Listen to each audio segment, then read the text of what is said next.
Mic को mute करके रखें जिससे कि सभी विद्यार्थियों को, सभी लोगों को आवाज अच्छे से सुनाई दे। आज की जो कड़ी है, आज का हमारा जो सेशन है वो लगभग 1 से सवा घंटे का चलेगा। और सबसे पहले मैं इस कड़ी के रूप में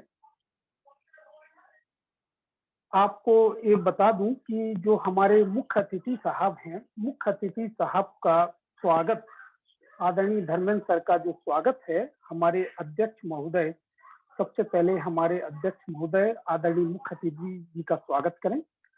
आदरणीय अजय खरडे साहब, हमारे मुख्य अतिथि महोदय आदरणीय। धन्यवाद सर। ओके, हमें बेहद खुशी हो रही है सभी स्टूडेंट की ओर से और ट्राइबल टैलेंट सर्च फाउंडेशन की ओर से। आज हम आदरणीय धर्मेंद्र सिंह जी सर, आईपीएस, छत्तीसगढ़ से है, कैडर से, उनका इस आज के सेशन में मुख्य अतिथि के रूप में वो उपस्थित हो रहे हैं, इसलिए उनका दिल से स्वागत है। और हम पिछले महीने भर से उनको सुनने के लिए समय निकाल नहीं पा रहे थे, तो आज एक योग आ गया है कि हम सब इस बात से सर के जो मार्गदर्शन है वो ले, उनसे प्रोत्साहित हो, उनसे इंस्पायर हो और बच्चों को सही दिशा मिले। इसी के साथ में आज हमारे जो सामाजिक कार्यकर्ता प्लस एजुकेशनल मूवमेंट में जो जुड़े हुए पोरलाल जी खरते सर, राज्य कर आयुक्त अधिकारी, वो भी हमारे साथ जुड़े हुए हैं, उनका भी मैं स्वागत करता हूं। और इसी के साथ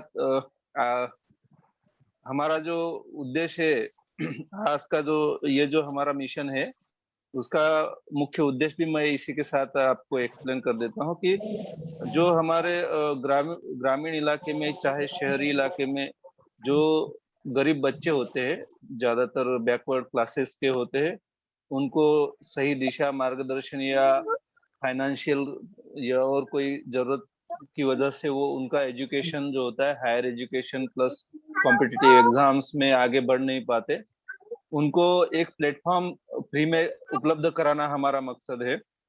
हमारे जो भी अधिकारी कर्मचारी है, उन सभी ने एक साथ जुड़कर ये एनजीओ का निर्माण 2016 में किया हुआ है।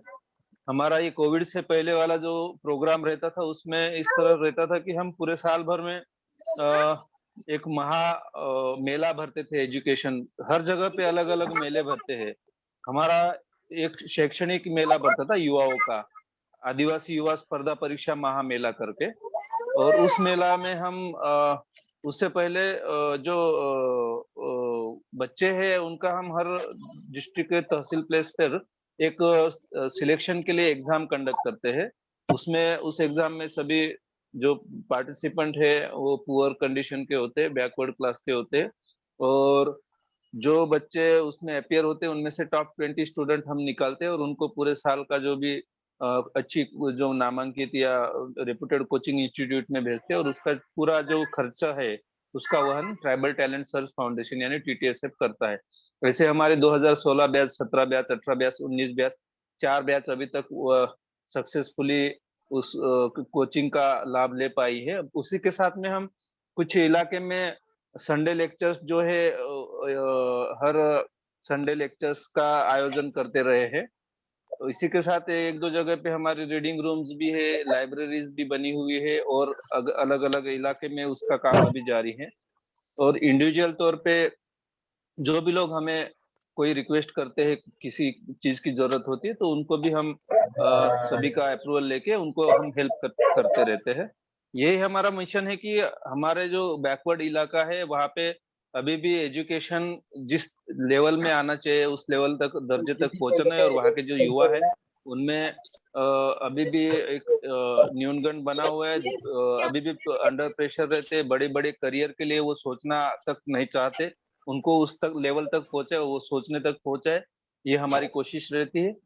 इसी के चलन में जस्ट मैंने आप अपनी लिंक से जुड़ने से पहले ही हमारी एक स्नेहल पावरा करके लड़की है सर, मैं एसपी साहब को बिल्कुल ये बात बताना मुझे अच्छा लगेगा कि स्नेहल पावरा करके 7th स्टैंडर्ड की लड़की है, उसका कल एक वीडियो वायरल।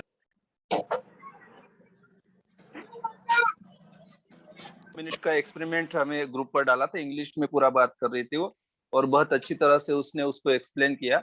ओनियन या कोई भी रूट होता है, वो पानी की तरफ किस तरह से खींचता है खुद को, उसके रूट पानी की दिशा में किस तरह से जाते हैं, डाउनवर्ड जाते हैं, उस बारे में उसका एक्सपेरिमेंट था।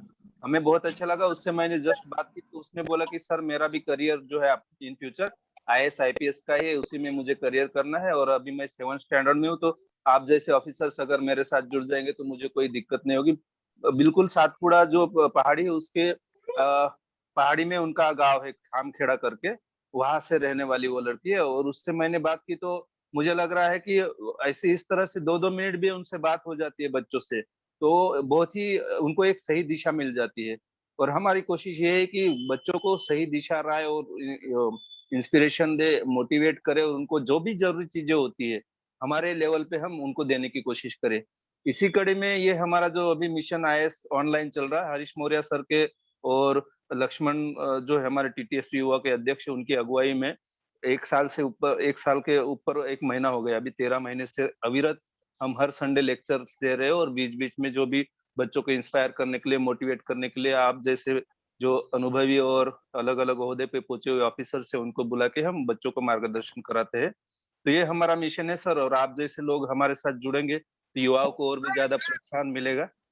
इसीलिए इसी के साथ मैं आपका स्वागत करते हुए अगला संचालन हरीश मौर्य सर के पास देता हूँ।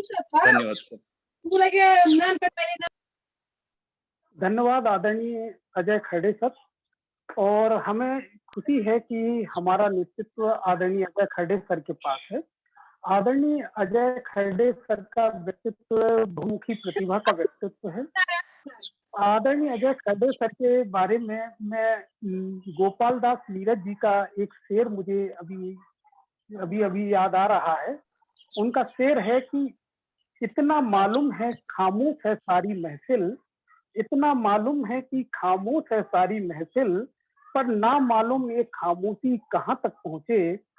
एक इस आस पे अब तक है मेरी बंद जुबा, एक इस आस पर अब तक है मेरी बंद जुबा, कल को शायद मेरी आवाज वहां तक पहुंचे। इसी बहुमुखी प्रतिभा के धनी आदरणीय अजय खड़े साहब हैं।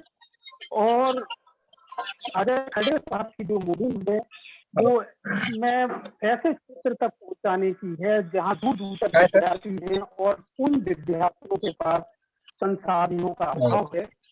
मैं इसी कड़ी में हमारे मुख्य अतिथि महोदय आदरणीय धर्मेंद्र सिंह सर से अगले हमारे एक विशिष्ट अतिथि हमारे साथ जुड़े हैं आदरणीय पोरेलाल खरसे जी। तो मैं पोरेलाल खरसे जी से अनुरोध करूंगा कि हमारे मुख्य अतिथि आदरणीय धर्मेंद्र सिंह आईपीएस साहब का स्वागत करें। आदरणीय पोरेलाल खरसे जी।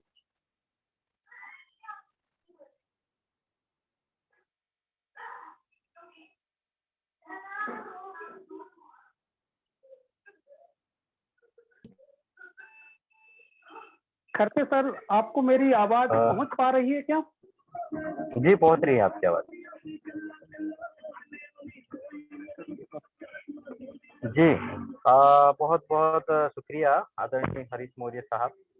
और मैं इस प्लेटफॉर्म का बहुत बहुत शुक्रिया करता हूं कि आदरणीय परम आदरणीय अजय खरडे साहब और उनकी पूरी टीम के द्वारा टीटीएचएफ और तेजस्विनी फाउंडेशन के माध्यम से हमारे जो यूथ साथी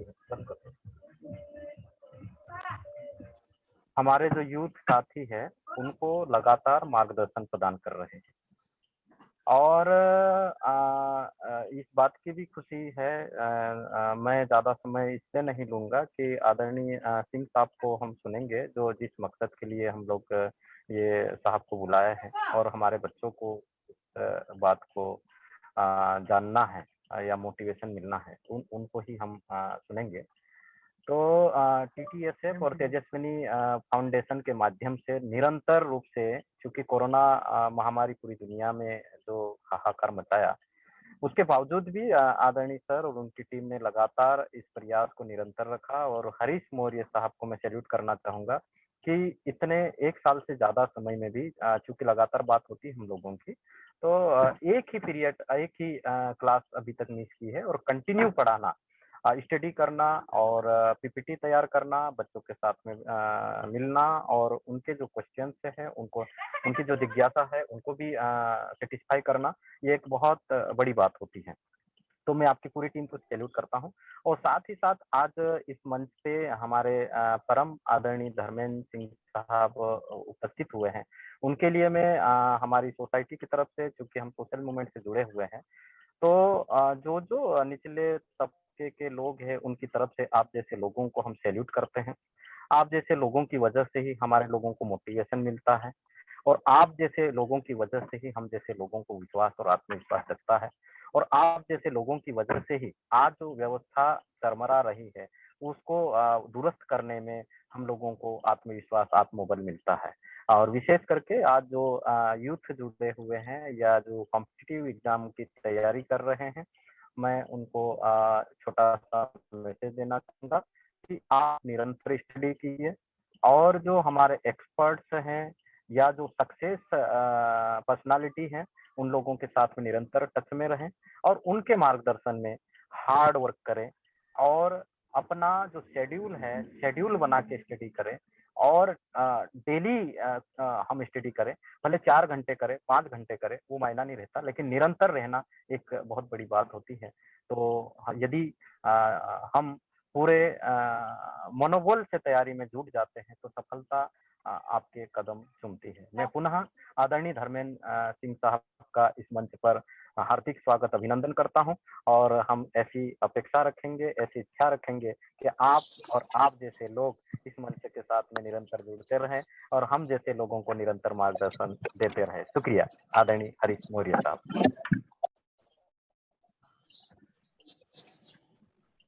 धन्यवाद आदरणीय पोललाल खरते जी। आदरणीय पोललाल खरते जी एक सामाजिक कार्यकर्ता हैं ही और गवर्नमेंट जॉब में भी हैं और वो समय निकालकर काफी मेहनत का काम करते हैं और मैं उनके संपर्क में बराबर हूँ और मैं आपको अतिथि साहब को कहना चाहूंगा कि जो हमारे पोललाल खरते साहब हैं जिन्होंने अभी अपने विचार रखे, उनका हमेशा एक कथन रहता है कि मौसम बदले न बदले, हमें उम्मीद की कम से कम एक खिड़की खुली रखनी चाहिए। ये ऐसे सत्य हैं आदरणीय पोललाल खरते जी। अब मैं स्टूडेंट प्रतिनिधि की ओर से आदरणीय लक्ष्मण जी से कहूंगा कि आप हमारे मुख्य अतिथि महोदय आदरणीय धर्मेंद्र साहब का स्वागत करें। आदरणीय लक्ष्मण जी।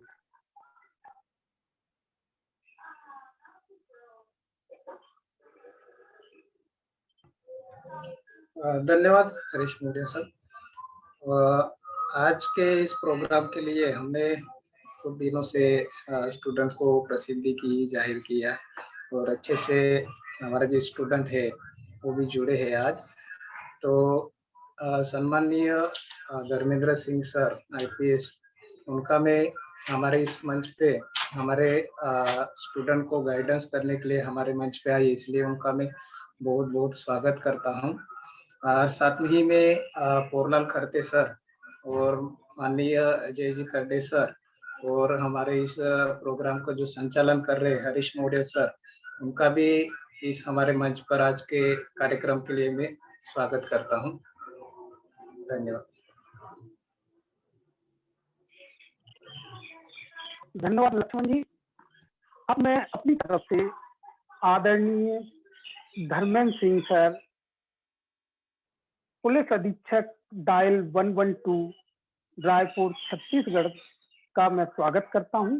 मैं यहाँ विद्यार्थियों को यह बताना चाहूंगा कि आदरणीय धर्मेंद्र सिंह सर से मुझे कई बार मिलने का अनुभव प्राप्त हुआ है और मैं कई बार उनके संपर्क में रहा हूं। जितना मैं उनको जानता हूं आदरणीय धर्मेंद्र सर को, और मैं जानता हूं कि आप सभी लोग आदरणीय धर्मेंद्र सर को सुनना चाहेंगे, पर मैं धर्मेंद्र सिंह सर के बारे में एक दुष्यंत कुमार जी की पंक्ति मुझे ध्यान आ रही है। वो उन पर पूरी तरह से फिट व्यक्ति है आदरणीय धर्मेंद्र सर की। उनका जो व्यक्तित्व है अभी थोड़ी देर बाद आप सभी लोग आदरणीय धर्मेंद्र सर को सुनेंगे, परंतु धर्मेंद्र सर के व्यक्तित्व के ऊपर मैं कुछ पंक्ति कहना चाहूंगा।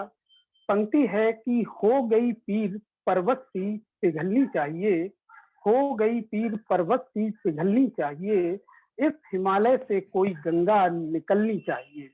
हर सड़क पर, हर गली में, हर मोहल्ले में, हर गांव में हाथ लहराते हुए हर लाश चलनी चाहिए।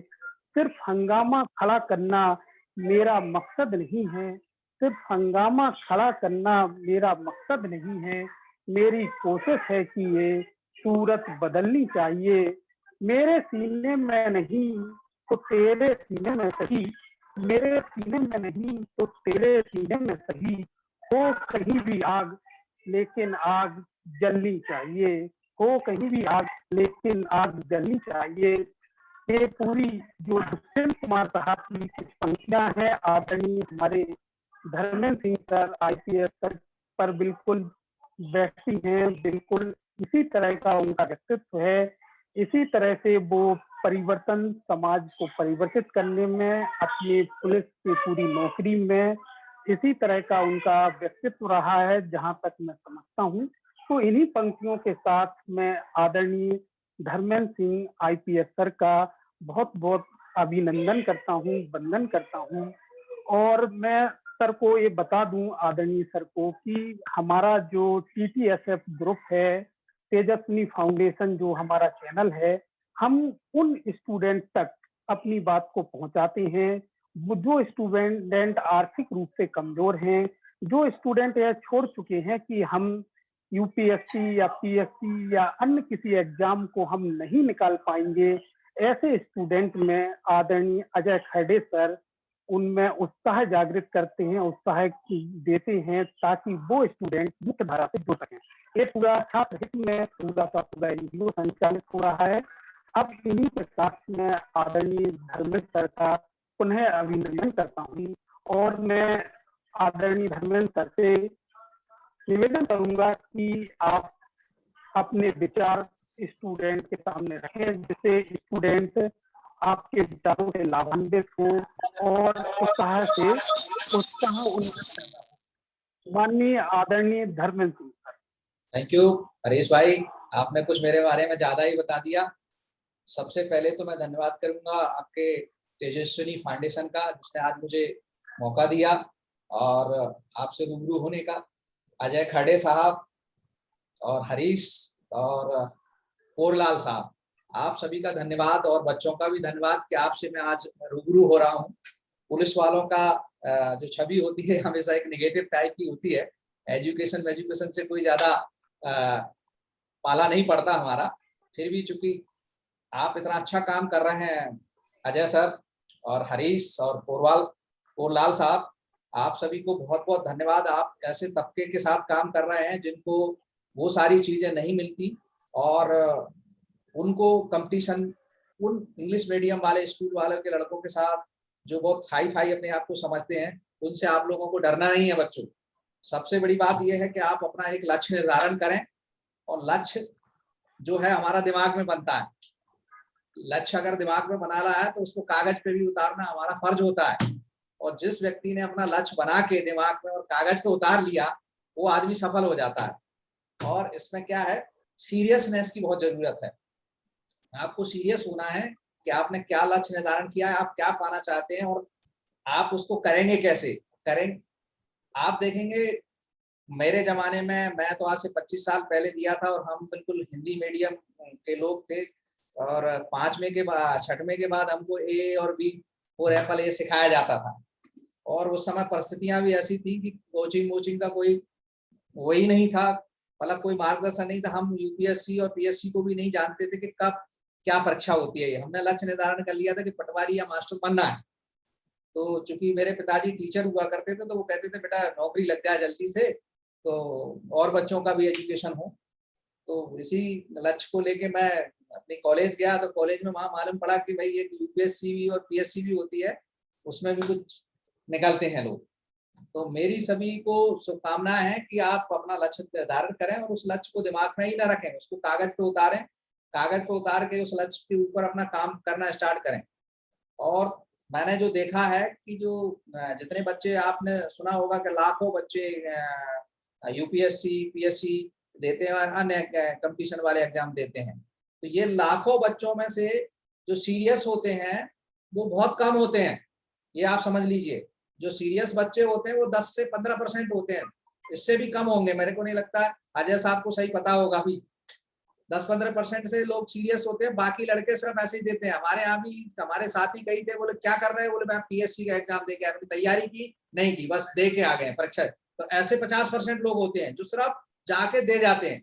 कुछ लोग ऐसे होते हैं जो शादी विवाह और उसके लिए दिखाने के लिए, साहब क्या कर रहा है बच्चा, कई जैसे उत्तर भारत की खासकर ये परंपरा है और बिहार की, कि क्या कर रहा है, बोले साहब बच्चा पीएससी की या यूपीएससी की तैयारी कर रहा है, प्री में बैठा था, मेंस की तैयारी कर रहा है, प्री भी नहीं निकला होगा, फिर भी वो ऐसे ही भागते हैं जिससे उसकी शादी हो जाए। तो इस प्रकार का लक्ष्य मत बनाइए। आपका जो मेन कंपटीशन है वो 10% लोगों से है। तो मैं बच्चों से सुनना चाहूंगा कि आप सीरियस हैं इस बात के लिए, कोई एक जवाब दो भाई। Yes sir, yes sir, yes sir. चलिए आप अपना लक्ष्य बनाएं, उसको सीरियसली लें। Yes sir. तो कंपटीशन आपका ये मत सोचिए कि लाखों बच्चे बैठते हैं, लाखों नहीं बैठते हैं, उसमें से 10% ही सीरियस हैं। Yes sir. तो वो 10% से आपका कंपटीशन है, बशर्ते आपको अपना जो पूरा देना है, जो दिमाग में आपने सोचा है कि एमपीएससी देना है या यूपीएससी देना है, उसको कागज पे भी उतारना पड़ेगा आपको, या मतलब करके दिखाना पड़ेगा। तो जिसने जो करके दिखा दिया या कागज पे उतार दिया अपने लक्ष्य को, वही सफल है। सफलता और असफलता में बहुत कम अंतर है, बहुत ज्यादा नहीं है। एक आदमी मान लो आईपीएस बन गया या साहब आईआरएस बन गए, और उन्हीं का साथी एक थोड़ा सा कम रहने के बाद आउट भी हो जाता है। तो आप ऐसा कहें कि भाई वो जो 10,000 में भी हम लोग टॉप पे आए, ऐसा लक्ष्य निर्धारित करें अपना। तो आज मेरे को, मैं क्या है कि हम लोग ज्यादा तो कुछ नहीं कह पाता हूँ मैं आपसे, क्योंकि पुलिस वाले हैं हम लोग, पुलिस में ज्यादातर व्यस्तता रहती है और ज्यादातर क्रिमिनल के साथ वो करते हैं। आज पहली बार मेरे को स्टूडेंट के साथ रूबरू होने का अजय सर ने और हरीश मौर्य साहब ने मेरे को समय दिया। मैं बहुत बहुत आभारी हूँ आपका। और बच्चों के अगर कोई सवाल हो मेरे से जिज्ञासा, तो बिल्कुल जरूर पूछ सकते हैं। धन्यवाद सर। सबसे पहला सवाल तो मेरा ही है। जी जी सर साहब। क्योंकि आप हमसे पढ़ाई में भी सीनियर है और ओहदे में भी सीनियर है। मैं कब से ये सोच रहा था कि सर आपने हरीश मौर्य सर को ऐसा क्या लेक्चर दिया था, जो कि हरीश मौर्य सर एक साधारण स्टूडेंट होते हुए भी एक ऑफिसर बन गए। वो पीएससी जो एग्जाम है उसमें क्वालिफाई करने की उनकी ताकत बढ़ गई। उन्होंने उनका एक यहाँ एक हमारा दूसरा एक प्लेटफॉर्म है, उसके ऊपर उन्होंने उनका जो सफरनामा है वो बताया था। उसमें उन्होंने बोला था कि मेरा जो पीसीएस में जो करियर है उसके पीछे धर्मेंद्र सिंह सर का हाथ है। उसमें उन्होंने हमें मार्गदर्शन किया था। सबसे पहले ऑफिसर जो सिलेक्टेड है उनको जब मिला था तो वो धर्मेंद्र सिंह सर थे। तो वही मैं पूछना चाहता हूँ, आपने हरीश मौर्य सर को ऐसा क्या बताया था कि उन्होंने अपनी जिंदगी का रास्ता ही बदल दिया? ये छोटा भाई है, कुछ ज्यादा तारीफ कर रहा है, क्योंकि मैं उस समय वहां से पहला डीएसपी बनने वाला अपने इलाके से था। तो हरीश हमारा छोटा भाई था और ये मेरे पास आया, और इसकी भी एक खासियत थी कि इसने जो पीएससी की जो प्रीलिम्स एग्जाम था वो बगैर ग्रेजुएशन के ही निकाल लिया था इसने। तो मैंने कहा कि भाई तू अपना लक्ष्य निर्धारण कर, तू जरूर सफल होगा। और ये आज हरीश का बड़प्पन है कि वो आज मेरी तारीफ कर रहा है। और अच्छा ब्रिलियंट स्टूडेंट था, और उसने आज ये अपना मुकाम हासिल किया, अपनी मेहनत से किया।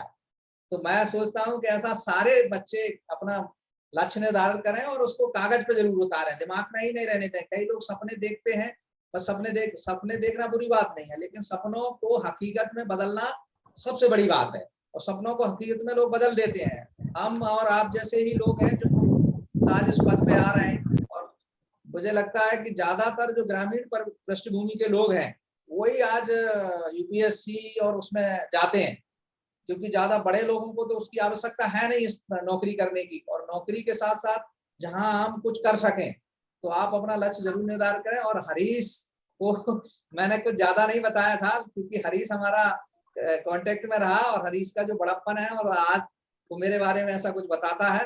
धन्यवाद हरीश, जो आपने बताया। Thank you Ajay sir. धन्यवाद आदरणीय धर्मेंद्र सिंह सर। हमारे बीच में एक और सज्जन जुड़े हुए हैं, आदरणीय इंदल सिंह मौर्य जी। मैं आदरणीय इंदल सिंह मौर्य साहब से कहूंगा कि धर्मेंद्र सिंह सर का स्वागत करें। आदरणीय इंदल सिंह मौर्य साहब।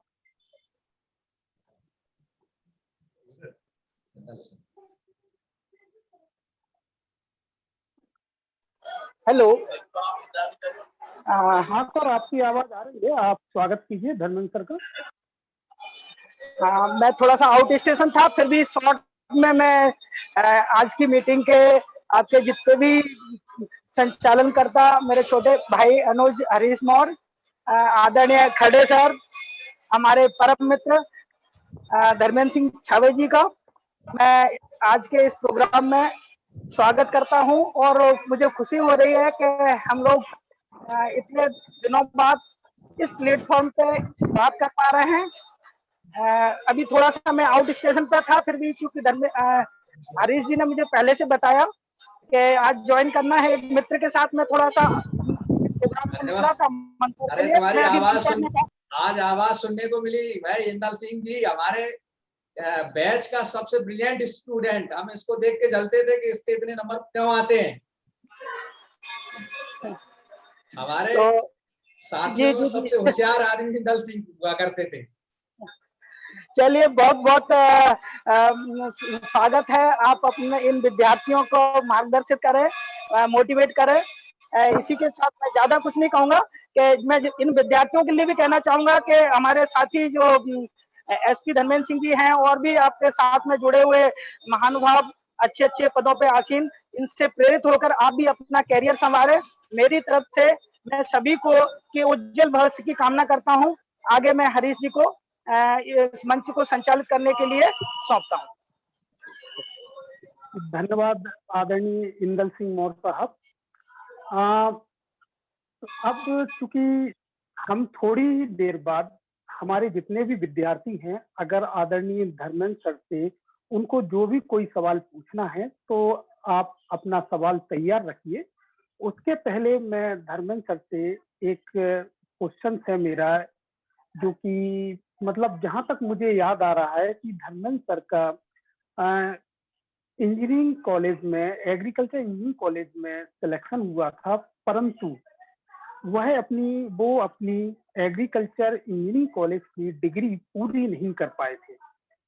अब आदरणीय धर्मेंद्र सर, माफ करिएगा, मैं यहाँ ये मुद्दा उठा रहा हूँ। जहां तक मुझे नॉलेज है कि आप अपनी डिग्री पूरी नहीं कर पाए थे, आपने उस समय अपना लक्ष्य दूसरा बना लिया था, तो शायद आप बीए या बीएससी करने में बिजी थे। तो आपको मतलब ऐसा क्यों लगा कि मुझे अब इस क्षेत्र में नहीं जाना है और मुझे दूसरे ही क्षेत्र में जाना है? आदरणीय धर्मेंद्र सर से यह मेरा क्वेश्चन है। आदरणीय धर्मेंद्र सर। तो हरीश, जब मेरा सिलेक्शन हुआ तो मैं सोचा कि इंजीनियरिंग सबसे बड़ी पढ़ाई होती है, और वहां जाके बहुत और देखा तो मैं एग्रीकल्चर इंजीनियरिंग कॉलेज जब पहुंचा तो वहां के बहुत सारे स्टूडेंट बेरोजगार घूम रहे थे उस समय। बोला मैंने कि क्या किया है? बोले एमटेक कर लिया है, कोई कह रहा बीटेक कर लिया है। और उसी समय करुणेश दंडोतिया करके थे, वो जो पीएससी में निकल गए थे। तो मुझे लगा कि भाई अगर कुछ करना है तो पीएससी या यूपीएससी में जाके कुछ कर सकते हैं लोगों के लिए। तो चूंकि वहां मेरे को बहुत अच्छे साथी मिले, हॉस्टल में पढ़ने का बड़ा अच्छा चार्म था, इंजीनियरिंग कॉलेज वाले लड़के बहुत अच्छे, ज्यादा पढ़ाई अच्छे से करते हैं। तो मैं वहां देखते हुए मैं अपनी इंजीनियरिंग की पढ़ाई ना करते हुए ज्यादातर अपनी पीएससी की पढ़ाई करता रहा। और मैं इसीलिए मैंने अपना वहां से लक्ष्य बदला, कुछ लोगों को देख के कि भाई वहां नौकरी की इतनी संभावना नहीं है और अपन वहां जो कर सकते हैं इंजीनियर बन सकते हैं, लेकिन एक इंजीनियर कोई परिवर्तन नहीं ला सकता। अगर समाज में कोई परिवर्तन लाना है तो उसके लिए उस प्रकार का ओहदा भी होना चाहिए। लोग आपकी बात जब भी सुनते हैं जब आप उस स्तर पे हो, पदेर आप किस पद पे हैं या आप क्या धारण कर रहे हैं। मान लीजिए एक बार हमारे सीएम साहब या पीएम साहब या चीफ सेक्रेटरी जो बात को कहता है उससे अच्छी बात एक छोटा आदमी भी कह सकता है, लेकिन उसकी सुनी नहीं जाती। तो इस बात को अगर आपको अपनी बात को सुनाना है या उसको लोगों तक पहुंचाना है, पहले तो लोग सुनेंगे लेकिन ऐसे ही मतलब उसको नॉन सीरियस हो जाएंगे। और अगर सीरियसली आपको अपनी बात को किसी समाज तक पहुंचाना है या परिवर्तन लाना है तो उसके लिए एक पद का होल्डिंग जरूरी है। तो मैं जानता हूं कि जो बच्चे यूपीएससी की तैयारी कर रहे हैं और अगर आईएएस बनते हैं तो भारत की जो एक्चुअल सरकार होती है वो आईएएस होते हैं। वही सारे डिपार्टमेंटों को आप कलेक्टर को अकेला आईएएस मत समझिए, कलेक्टर तो नथिंग। जब आप एक हेड ऑफ डिपार्टमेंट बन के दिल्ली में बैठते हो तब लगता है कि सारी सरकार आप हो।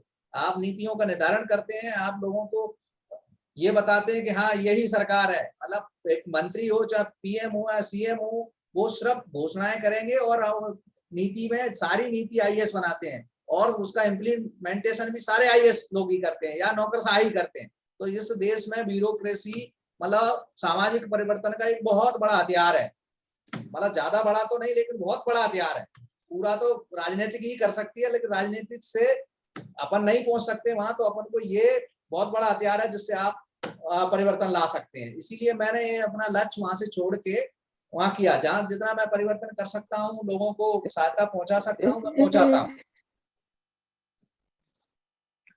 धन्यवाद धर्मेंद्र सर।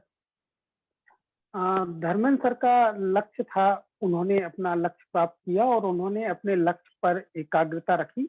और जो धर्मेंद्र सर का लक्ष्य है या आदरणीय अजय खरडे साहब का जीवन का लक्ष्य है, ऐसा ही लक्ष्य हमें अपने स्टूडेंट और जो हमारे साथ में जो भी स्टूडेंट जुड़े हैं उनका भी इसी तरह का लक्ष्य होना चाहिए।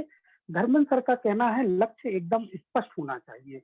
यदि आप लक्ष्य से थोड़ा अलगाव भी हो गया है तो हमें समझ लेना चाहिए कि हमारा लक्ष्य क्या है और हमें उसको जी जान से जुट जाना चाहिए। सर का कहना है कि हम अपना भविष्य बदल ना पाए यह अलग बात है, लेकिन अपने वर्तमान को सबसे अच्छा बना सकती हैं यह हमारे हाथ में। अगर हम वर्तमान को अच्छा बना लें तो भविष्य अपने आप ही अच्छा बन जाएगा। अब मैं सभी विद्यार्थियों से आग्रह करूंगा कि उनके मन में जो इच्छाएं हैं, उनके मन में जो सवाल हैं, वो सवाल आदरणीय धर्मेंद्र सर से यहाँ पर पूछ सकते हैं। जो भी विद्यार्थी कोई भी सवाल पूछना चाहे लक्ष्य को लेकर, समय प्रबंधन को लेकर, टाइम मैनेजमेंट को लेकर, कैसे वो टाइम मैनेजमेंट करते थे, सभी का स्वागत है। सभी विद्यार्थियों का स्वागत है। कोई भी विद्यार्थी सवाल कर सकता है। धन्यवाद सर। सर्वप्रथम मैं माननीय धर्मेंद्र सिंह सर जी से एक सवाल करना चाहूँगा। हमारे जो आज के जो प्रोग्राम है इसमें बहुत सारे गरीब बच्चे जुड़े हुए हैं और बहुत सारे बच्चे ऐसे हैं जो 8वीं 9वीं 10वीं कक्षा में है या तो 11वीं 12वीं कक्षा में है। तो उन्होंने अभी से ऑफिसर्स बनने के लिए उनकी क्या तैयारी होनी चाहिए, किस मार्ग से आज वो तैयारी करे, ये सवाल था। सबसे पहले तो जैसे मैंने बताया कि अपना लक्ष्य निर्धारण करें कि आपको करना क्या है। हमें बहुत सारे लोगों को यही पता नहीं होता है कि हमें करना क्या है। जब हम उसको पहचान लेते हैं कि हमें करना क्या है तो फिर इसके लिए एक प्लानिंग की जरूरत पड़ती है। हर चीज के लिए अगर प्लानिंग के साथ कोई किया जाए तो लक्ष्य पाना बहुत आसान हो जाता है, मेरे सोचना ऐसा है। और जब आप प्लानिंग करते हैं तो उस प्लानिंग को आपको धरातल पे भी उतारना है। कई बार हमारी जो प्लानिंग होती है दिमाग में बनती है, दिमाग के बाद उसको धरातल पे उतारें, इसके लिए हमें समय, टाइम मैनेजमेंट की बहुत जरूरत पड़ती है। और स्टूडेंट के पास मेरे हिसाब से टाइम ही टाइम है, टाइम मैनेजमेंट का। तो अपना सारा लक्ष्य जिससे जो निर्धारण करा है, आपने क्या पहचाना है कि हम क्या कर सकते हैं। जो भी करें जीवन में, कुछ भी करें, ईमानदारी से करें और अपना बेस्ट दें उसको। जब बेस्ट आप अपना देंगे तो आपको, मैं नहीं समझता कि आपको बेस्ट रिजल्ट नहीं आए। आप अच्छा करें, कोई भी चीज करें। जैसे कोई किसी गाना गाता है तो इतना बेस्ट करिए कि ये सोच के चलिए कि दुनिया में मुझसे अच्छा कोई नहीं है। तो आप सोचना नहीं, मतलब ऐसा करना है तो आप बेस्ट हो जाओगे। तो मतलब जो चीज है, आपने जैसे यूपीएससी का लक्ष्य बनाया, पीएससी का लक्ष्य बनाया, या ये बताइए कि मेरे को बिल्कुल सबसे आगे जाना है। जब आप सबसे आगे का लक्ष्य बनाओगे तो आप निश्चित रूप से रेस में जीतोगे। Thank you sir. धन्यवाद सर। कोई भी विद्यार्थी आदरणीय धर्मेंद्र सर और आदरणीय अजय खरडे सर से संबंधित कोई भी क्वेश्चन हो, आप यहाँ देखिए। आदरणीय धर्मेंद्र सिंह सर आज हमारे मंच पर उपस्थित हैं और आज उन्होंने अपना व्यस्तम समय हमें दिया है। तो एक व्यस्तम समय का जो भी विद्यार्थी कोई भी सवाल हो अपना संकोच मत करिए। हमने देखा है कि विद्यार्थी संकोच बहुत करते हैं पूछने से। अगर उनके पास कोई भी सवाल हो आज के मार्गदर्शन को लेकर, आप बेहिचक पूछ सकते हैं और धर्मेंद्र सर, अजय खरडे सर उसको सॉल्यूशन निकालने की कोशिश करेंगे। सभी स्टूडेंट से निवेदन है, जो भी उनके दिमाग में क्वेश्चन आ रहा है कृपया पूछें। गुड मॉर्निंग सर, मैं नीलेश सामुद्र बोल रहा हूँ। मेरा सवाल धर्मेंद्र सर से। जी नहीं, आप हेलो जी जी बोलिए। सवाल पूछिए नीलेश जी। हाँ सर, हमारी स्टडी सही ट्रैक पर जा रही है, कैसे चेक करें हम? अच्छा, आपकी तैयारी सही ट्रैक पे जा रही है, कैसे वो करें? तो सबसे पहले तो आप जो आपने सुबह से लेके शाम तक किया है, तो एक बार उस पर सोचें जरूर कि मैंने आज क्या क्या किया था, और उसमें उसको एक बार से फिर जिसको बोलते हैं पुनरावलोकन करें उसका। अगर आप पुनरावलोकन करते हैं तो आपको जरूर लगेगा कि इसमें कोई कमी रह गई, तो उसको सुधारें, तो आपकी तैयारी बिल्कुल सही ट्रैक पे जाएगी। Thank you sir. Good afternoon sir. Good afternoon. अपना पहले नाम बताइए, आप कौन बोल रही हैं मैडम, फिर उसके बाद सवाल कीजिए।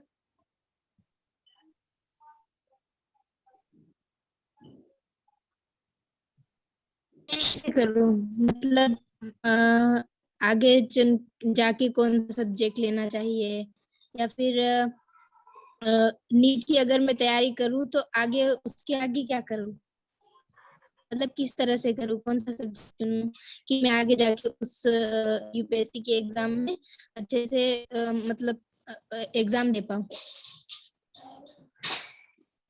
हरीश, मेरे को इनकी आवाज सही सुनाई नहीं, ये क्या कहना चाह रहे हैं, क्या पूछना चाह रहे हैं? मैं सर रिपीट कर देता हूँ उनका सवाल।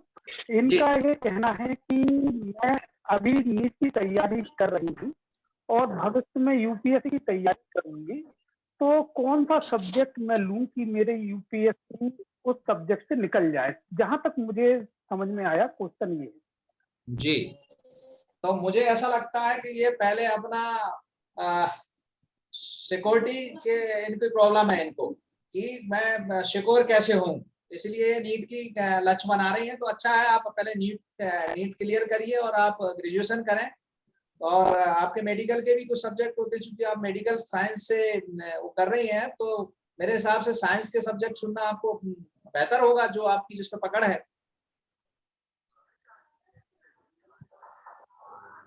जी, बहुत थैंक यू अच्छे से सर आपने समझाया। सर के कहने का तात्पर्य है कि यह सच है कि पानी में तैरने वाले ही डूबते हैं, यह सच है कि पानी में तैरने वाले ही डूबते हैं, किनारे पर खड़े रहने वाले नहीं, मगर ऐसे लोग कभी तैरना भी नहीं सीख पाते हैं। अर्थात सर का कहना है कि पानी में तैरना अच्छे तरीके से आना चाहिए। भले ही हम डूबे, आज डूबेंगे पर कल हम अपने किनारे तक पहुंचे। और स्टूडेंट जो सवाल करना चाहें धर्मेंद्र सर से, उनका स्वागत है।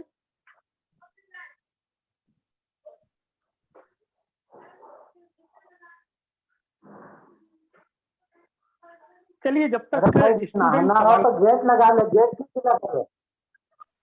जब अपना तक कोई स्टूडेंट इंटरैक्टिव सेशन अगर बना रहेगा, सवाल जवाब जो है उसी से सर आपसे ज्यादा खुल के बात कर पाएंगे।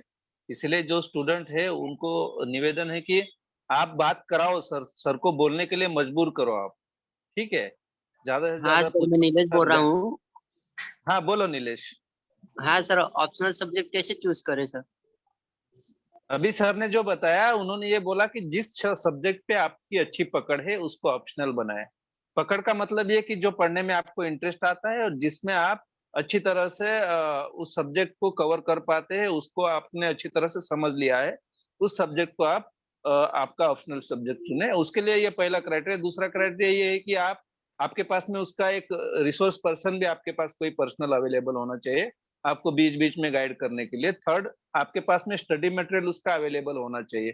कोई मैथ अगर ऑप्शनल सब्जेक्ट ले लेगा और उसको उसके लिए ना तो क्वेश्चन पेपर मिलेंगे ना तो स्टडी मटेरियल मिलेगा, तो कैसे क्वालिफाई हो पाएगा, इसलिए वो भी जरूरी होता है। तो सर ने अभी जैसे मेडिकल साइंस की स्टूडेंट को जो बताया कि नीट करते हुए आप ग्रेजुएट कर लो, एमबीबीएस का आपकी डिग्री हो जाएगी, उसी के साथ में एमबीबीएस में जो आपका जिस सब्जेक्ट पे आपको अच्छा पकड़ होगी उस सब्जेक्ट को आप वहाँ पे मेडिकल की जो सब्जेक्ट है उसको आप वहाँ पे ऑप्शनल करके चुन सकते हैं। ठीक है, ओके। धन्यवाद सर। जब तक स्टूडेंट कोई सवाल गुड पूछते मॉर्निंग हैं, सर। मेरा गुड मॉर्निंग। मैं प्रज्ञान गायकवाड़। हाँ, हेलो सर। सर मेरा सर से ये सवाल है कि यूपीएससी एग्जाम में 3 चरण होते हैं, प्रीलिम्स, मेंस और इंटरव्यू। तो इंटरव्यू में जो सवाल पूछे जाते हैं उनका स्तर क्या होता है, मतलब किस टाइप के क्वेश्चन वो पूछते हैं? इसका जवाब खरडे साहब दे सकते हैं। अभी रिसेंटली यूपीएससी का इंटरव्यू दे के आए हैं। सर आपका अनुभव और मेरा अनुभव सिर्फ जो बीच में समय है उसी का डिफरेंस है, बाकी आपके समय पे भी वही डिफिकल्टी थी जो आज है, लेकिन आज में उसमें सिर्फ ये है कि एक रिलेवेंस बन जाता है। सबसे पहले जो प्रज्ञावंत ने सवाल बहुत अच्छा पूछा, उसमें आपको आपकी जो वहाँ पे एक ये बनाया जाता है, बायोडाटा आपका मांगा जाता है, उसको डीएफ बोलते हैं। उसमें आपका बेसिक पूछा जाता है, आपका गांव, आपका नाम, आपका एजुकेशनल क्वालिफिकेशन, और उसी के साथ में आपका इंटरेस्ट किस चीज में है, हॉबीज क्या है, किस सब्जेक्ट में कितना स्कोर है, ये सब चीजें उनके पास पड़ी रहती है। जब सवाल पूछता है पैनल तो उनके सामने वो डीएफ पड़ा रहता है, यानी कि डिटेल आपका जो डिटेल वहां पे रहते हैं, तो उसमें से वो कोई भी सवाल उठा लेते हैं।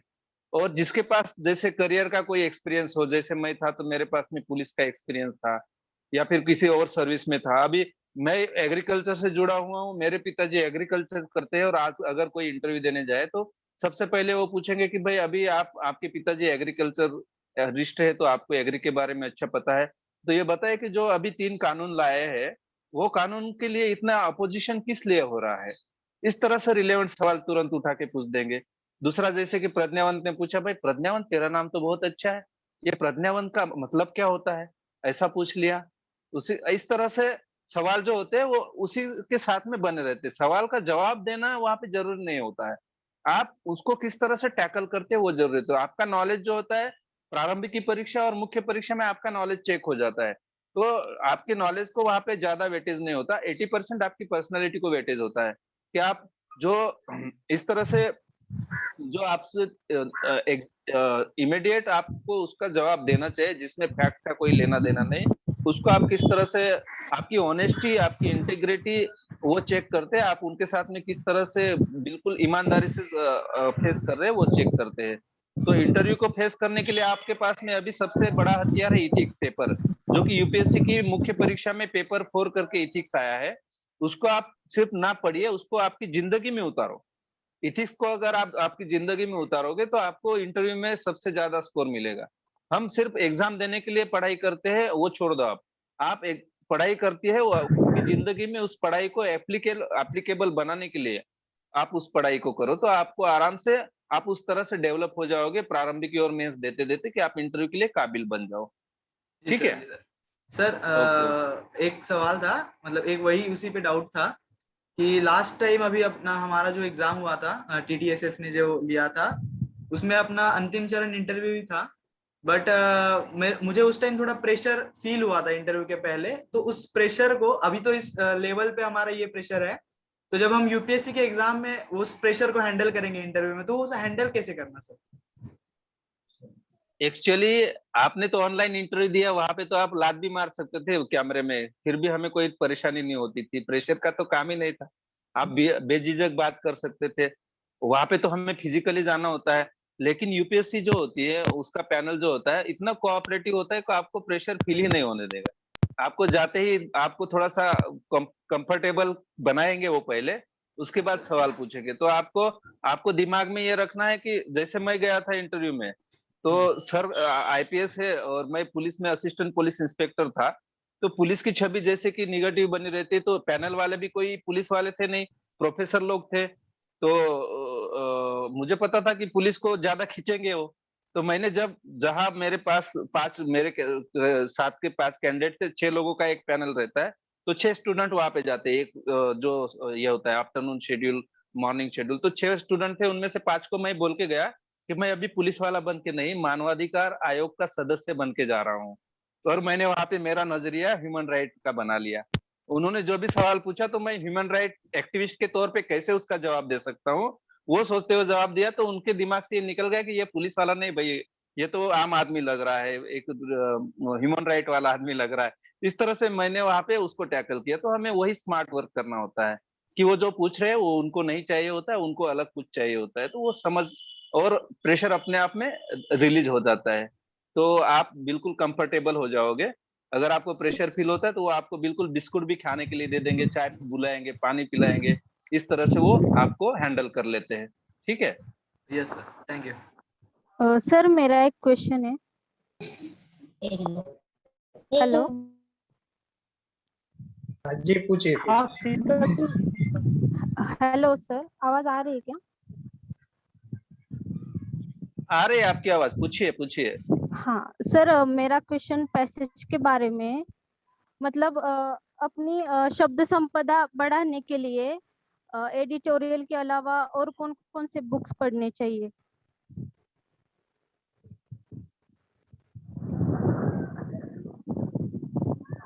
धर्मेंद्र सिंह सर, अजय साहब आप आप भी ही जवाब बताइए। दीजिए इसका। सर अभी मैं ये है कि आप जितना पढ़ोगे उतना आपके पास में शब्द बने रहेंगे। और शब्द ये ऐसी संपत्ति होती है जिसका हम कहीं कहीं पे भी उसका इस्तेमाल कर सकते हैं। एडिटोरियल के साथ में आप जितना उससे रिलेवेंट, जैसे कि अलग अलग चीजों में अलग अलग शब्द आते हैं। तो आप जिस सब्जेक्ट को पढ़ रहे हो उसके ज्यादा किताबें पढ़ोगे तो उसके ज्यादा शब्द आएंगे। और जो नए शब्द होते हैं उनको आप वहां पे लिख लो, नोटबुक बना लो, उनको आप लिख लो और उनको आप रिवाइज करो।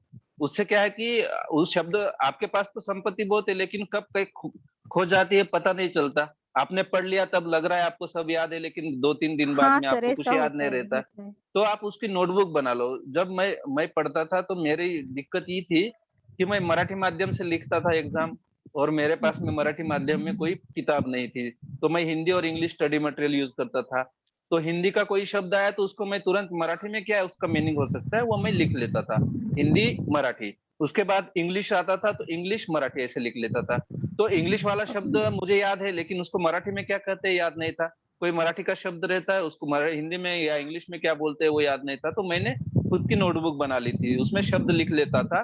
तो जब एग्जाम देने के लिए जब मौका आया विस्तृत में लिखित एग्जाम, तो उस टाइम पे फिर मैंने वही डायरी जो है बार बार दोहराई। तो मेरा वहां पे अच्छा बेनिफिट हुआ। तो आप वैसे ही करें, उनको नोट कर लिया करें। ठीक है? जी सर, थैंक यू। धन्यवाद शीतल मैडम। अब जब तक स्टूडेंट और दूसरा सवाल पूछते हैं तब तक मेरा एक सवाल मुख्य अतिथि महोदय से है कि मैं एक पूछना चाहता हूँ। अधिकांश विद्यार्थियों का भी एक सवाल होता है कि आपने अपने विद्यार्थी जीवन में जब आप लक्ष्य कर लेते हैं तय, तब आपका स्ट्रेटजी क्या होती है? आप लगभग कितने घंटे पढ़ते हैं? क्या बुक्स का अध्ययन करते हैं? कब उठते हैं? कब, मतलब आपका टाइम टेबल क्या होता है? ये अधिकांश विद्यार्थियों का ये सवाल रहता है। तो मैं आदरणीय मुख्य अतिथि धर्मेंद्र सिंह सर से विद्यार्थियों की तरफ से सवाल पूछ रहा हूँ कि आपकी स्ट्रेटजी क्या थी उस समय? आपके संघर्ष वाले दिन थे, तब आप क्या स्ट्रेटजी को फॉलो करते थे? आदरणीय धर्मेंद्र सिंह सर। यार हरीश, थोड़ा तो सवाल दोहराएंगे, मैं थोड़ा सा सुन नहीं पाया आपका, क्या बोल रहे थे आप?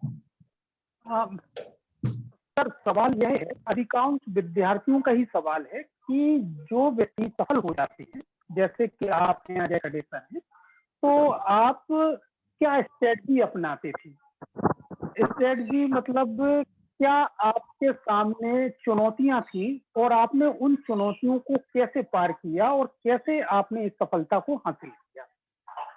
सवाल ये है सर। ठीक है हरीश जी, देखिए सफलता और असफलता में बहुत कम माइनर डिफरेंट होता है। आदमी सफल हो जाता है असफल, लेकिन इसका मतलब ये नहीं है कि वो बहुत ज्यादा ज्ञानी है और दूसरा बहुत कमजोर है। तो ये अपने आप को कोई कमजोर ना समझे और सब लोग वो हैं। सबसे पहले तो ये बात है कि आप एक अच्छे रिसीवर बने। रिसीवर मतलब आप कोई जिसको भी पढ़ रहे हैं या जो कुछ सुना रहा है उसको आप सुनना सीखें। जब सुनना सीखेंगे तभी आप उसको आपको आत्मसात कर पाओगे। कई बात होता है कि मतलब क्लास में कुछ भी पढ़ा रहे हैं और आप अपना ध्यान ही नहीं दे रहे हैं, या दे रहे हैं तो मतलब ऊपर ऊपर दे रहे हैं। तो सबसे पहले हमें कम्युनिकेशन के लिए अच्छा रिसीवर होना चाहिए, और रिसीवर का अच्छा होने के बाद ही तभी आप ट्रांसमीटर भी अच्छा होना चाहिए। तो ये सारी चीजें आप अपने उसमें लक्ष्य को निर्धारित करें, और सफलता और असफलता की ना सोचें, सिर्फ अपना काम करते रहें, और काम ईमानदारी से करोगे तो आप सफल निश्चित होगे। ये मेरी मानना है ऐसा। धन्यवाद सर। सर एक क्वेश्चन और था अभी मेरा कि कई विद्यार्थी आजकल ये सोचते हैं कि शॉर्टकट में कोई काम हो जाए, मतलब 2020 बुक पढ़ ली जाए और हम पास हो जाएं, और साथ में ये भी सोचते हैं कि किसी बड़े व्यक्तित्व से हमारा परिचय है जो अपने जीवन में सफल हुए हैं, उनसे जुगाड़ करके कोई नौकरी हासिल कर ली जाए। और आजकल लगभग बहुत से स्टूडेंटों का ऐसा सोचना है। मेरे पास भी कई बार फोन आते हैं कि कोई जुगाड़ से मुझे नौकरी लगवा दो, जबकि मैं जानता हूं, आप भी जानते हैं कि नौकरी कोई भी नहीं लगवा सकता।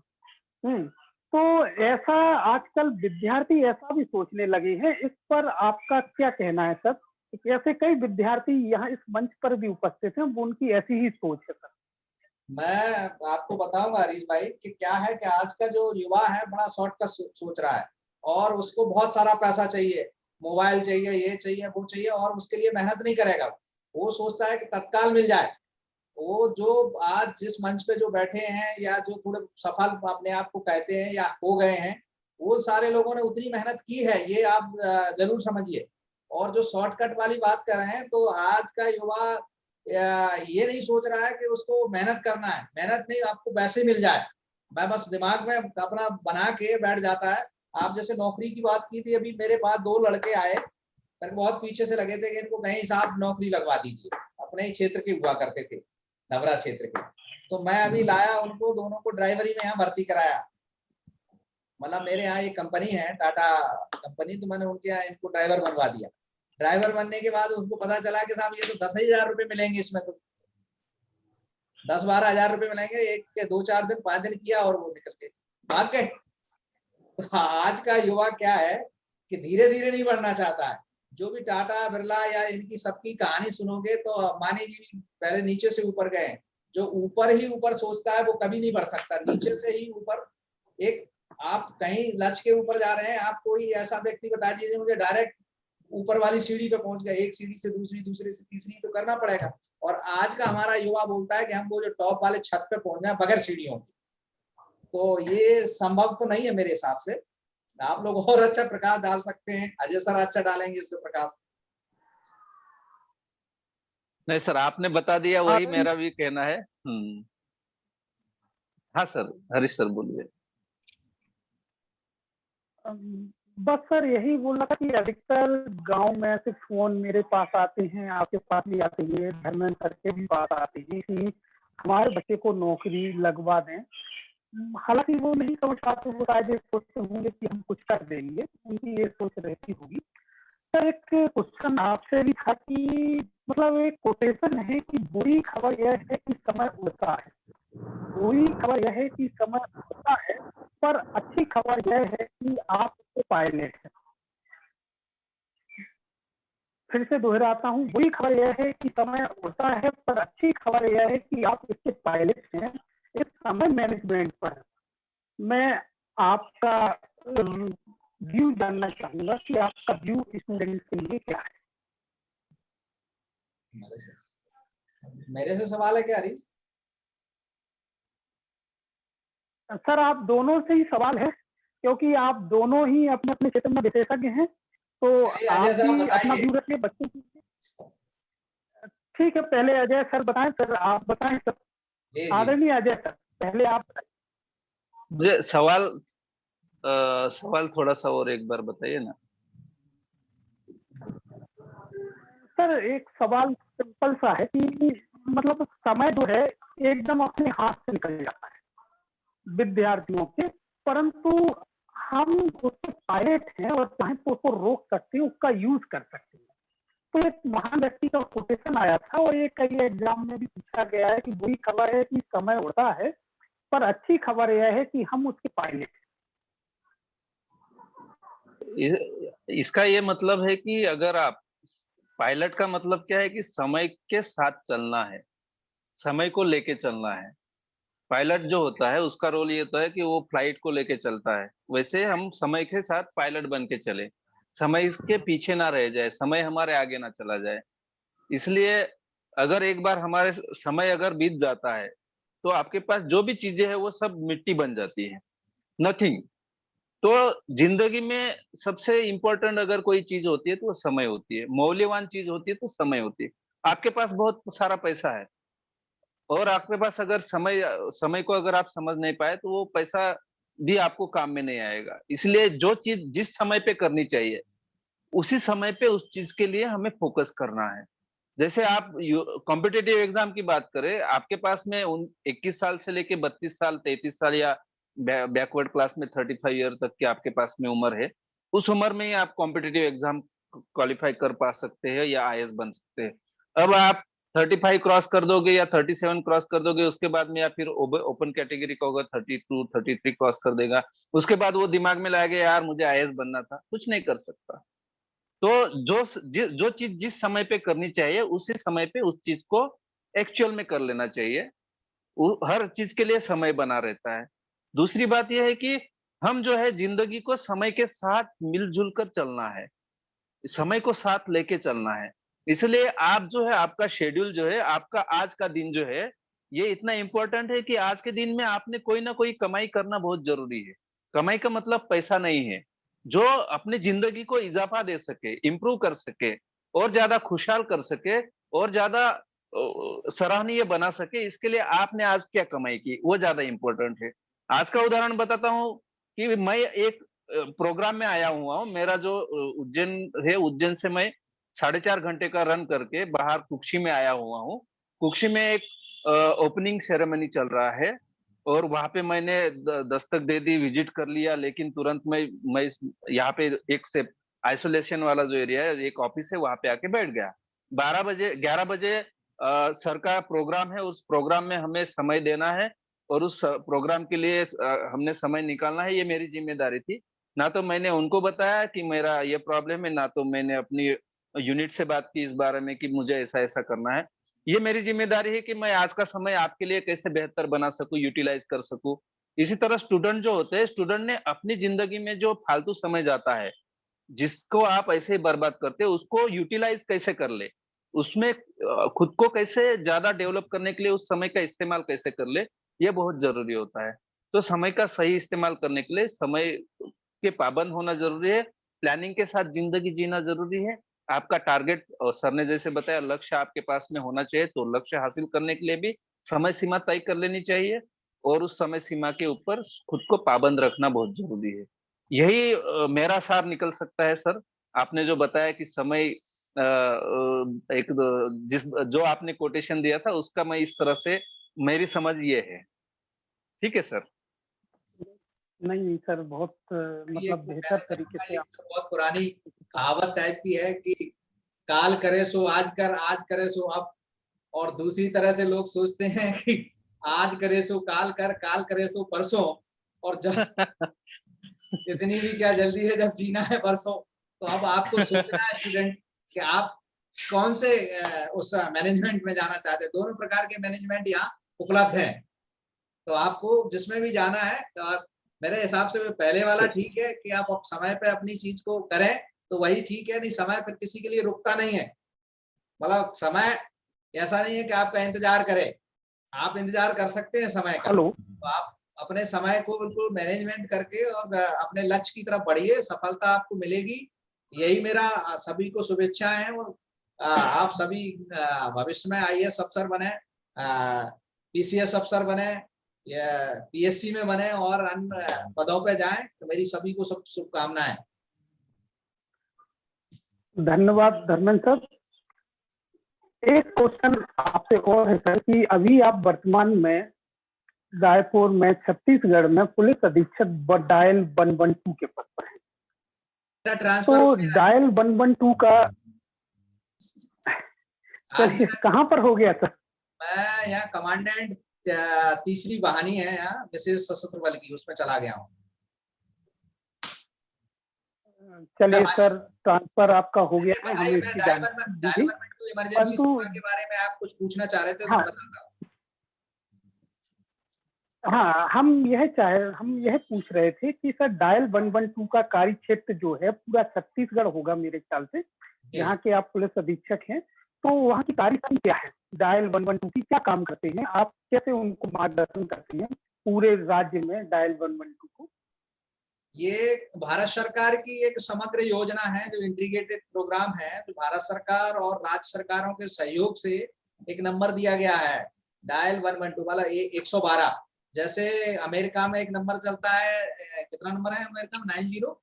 190। इसी तरह से सारी जो सेवाएं हैं, चाहे हेल्थ से संबंधित, जैसे हम लोग अभी हेल्थ है, फायर है और पुलिस है, ये सारी सेवाओं को एक प्लेटफॉर्म पर उपलब्ध करा रहे हैं।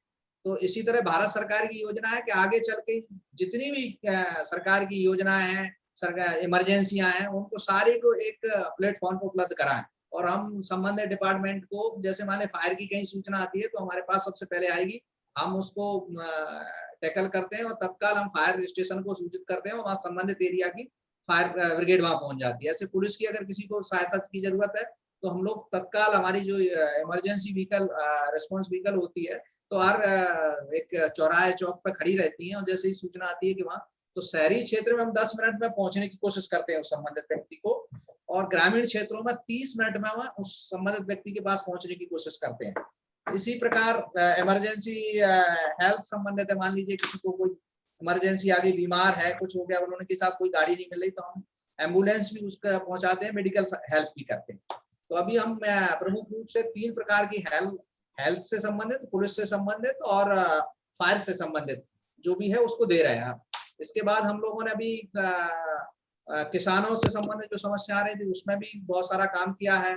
करीब करीब हमने 50,000 प्रेग्नेंट महिलाओं को अस्पताल पहुंचाया, जो कि हमारा काम नहीं था पुलिस का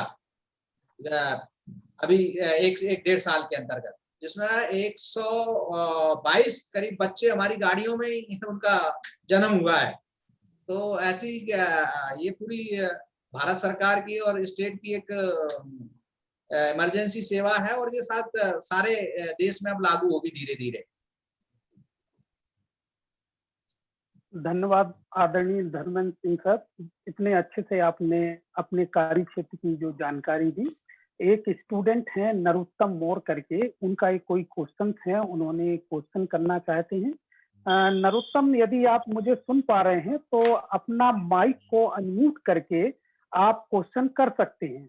नरोत्तम।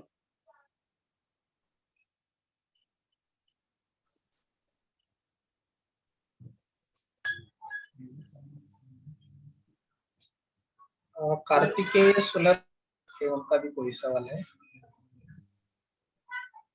चलिए, पूछना चाहे तो पूछ सकते हैं। एक सवाल आया हुआ है जो मैंने अभी फिर से पढ़ा था। उसमें एक नीलेश समुद्र ने प्रश्न पूछा है कि आईएएस, आईपीएस और आईएफएस जो रैंक होती है वो मेंस और इंटरव्यू के दोनों के उस पर डिसाइड होती है क्या करके। तो सवाल जो है वही उसका जवाब है। मेंस प्लस इंटरव्यू दोनों का जो मार्क्स होते हैं वो क्लब करके, टोटल करके, फिर आपके जो प्रेफरेंस होते हैं, आपसे मेंस के जो फॉर्म भरते हैं, हम एप्लीकेशन भरते हैं, उसी में हमें प्रेफरेंस लिखने पड़ते हैं कि आपको पहला चॉइस क्या है, आईएएस है, आईपीएस है, फिर आईआरएस है, फिर आईआरटीएस है, वो सभी प्रेफरेंस हमें भरने पड़ते हैं। और उसी के साथ में आपका मेरिट और प्रेफरेंस दोनों में जहां मैच होता है वो आपको पोस्ट हासिल होती है। आपको अगर आईएएस बनना है तो आपको टॉप 100 में आना पड़ेगा, जो कि 100 से 150 के आसपास आईएएस की वैकेंसीज होती है। उसमें फिर ST category, open category, SC category, OBC, ऐसे चारों कैटेगरी अलग अलग होती है। उसमें फिर से पीएच होते हैं, कुछ हैंडीकैप होते हैं, फिर अलग अलग जो रिजर्वेशन वो भी होते हैं। तो आईएएस बनना है तो टॉप 100 में आओ, आईपीएस बनना है तो टॉप 200 में आओ, और अगर उससे नीचे आना है तो फिर 200 के बाद में कोई भी रैंक में आप आ सकते हैं। लेकिन हर स्टूडेंट जो एग्जाम देता है आईएएस बनने के लिए देता है, लेकिन अगर उसकी रैंक नीचे खिसक जाती है तो अपने आप में वो आईएएस का जो पद होता है उससे नीचे आ जाता है। ठीक है, इसलिए कोशिश करो कि टॉप 100 में आने की कोशिश करो। Sir hello Ajay sir. हाँ पूछो पूछो। सर टोटल सीट्स कितनी होती है? डिपेंड करता है, वैकेंसीज हर साल अलग अलग डिपार्टमेंट जो होता है गवर्नमेंट की, अलग अलग मिनिस्ट्रीज और डिपार्टमेंट अलग अलग रिक्वायरमेंट देते हैं। कभी 1200 वैकेंसीज होती है, कभी 700 होती है। अभी पिछले साल की मेरे ख्याल से 750 के आसपास वैकेंसीज आई थी, जो कि जिसकी एग्जाम मेरे ख्याल से अभी 10 अक्टूबर को है। तो डिपेंड करता है, जैसी जैसी वैकेंसी क्रिएट होती है, रिटायर कितने लोग हो रहे हैं, नए डिपार्टमेंट कितने बन रहे हैं, ये सब टोटल करके डीओपीटी जो है वैकेंसीज मंगाता है हर डिपार्टमेंट से, और वो यूपीएससी को बोलता है भाई हमें इतने ऑफिसर दो। इस तरह से वैकेंसी बनती है, तो एडवर्टाइजमेंट आती है, उस समय पे वैकेंसीज आ जाती है टोटल। तो लेकिन इसी कौन के सी कैटेगरी के, कौन सी हाँ कैटेगरी और कौन से पोस्ट के लिए वैकेंसीज है वो अब तब नहीं पता चलता, फाइनल सिलेक्शन होता है तभी पता चलता है वो। ओके, मतलब उसी के बेसिस पे आईएएस की सीट्स कितनी अवेलेबल होगी या फिर आईपीएस की सीट्स कितनी अवेलेबल होगी वो डिसाइड होता है ना सर? हाँ हाँ हाँ, वो डिसाइड होता है। Thank you. ओके, ठीक। हाँ सर, नमस्कार सर.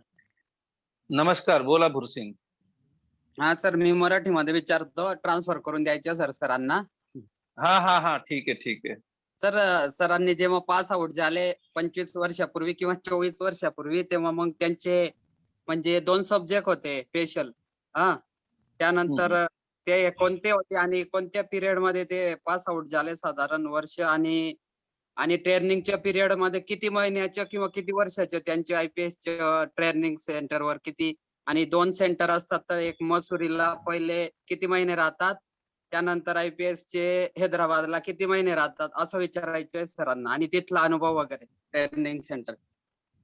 ते डीवायएसपी म्हणून सुरुवात केली होती त्यांनी. मी त्यांना तुमचा प्रश्न सांगतो, ठीक है.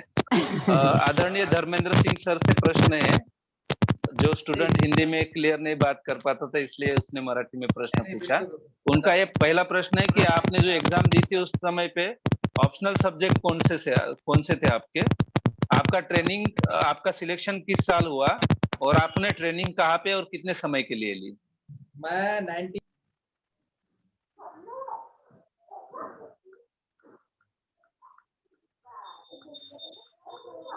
सर आपका माइक माइक माइक सर आवाज हो गया.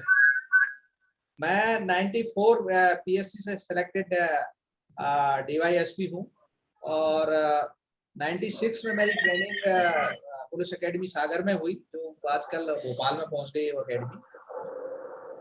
और मेरे जो प्रीलिम्स में जो सब्जेक्ट था वो हिस्ट्री थी, और मेंस में मेरा एंथ्रोपोलॉजी और लोक प्रशासन.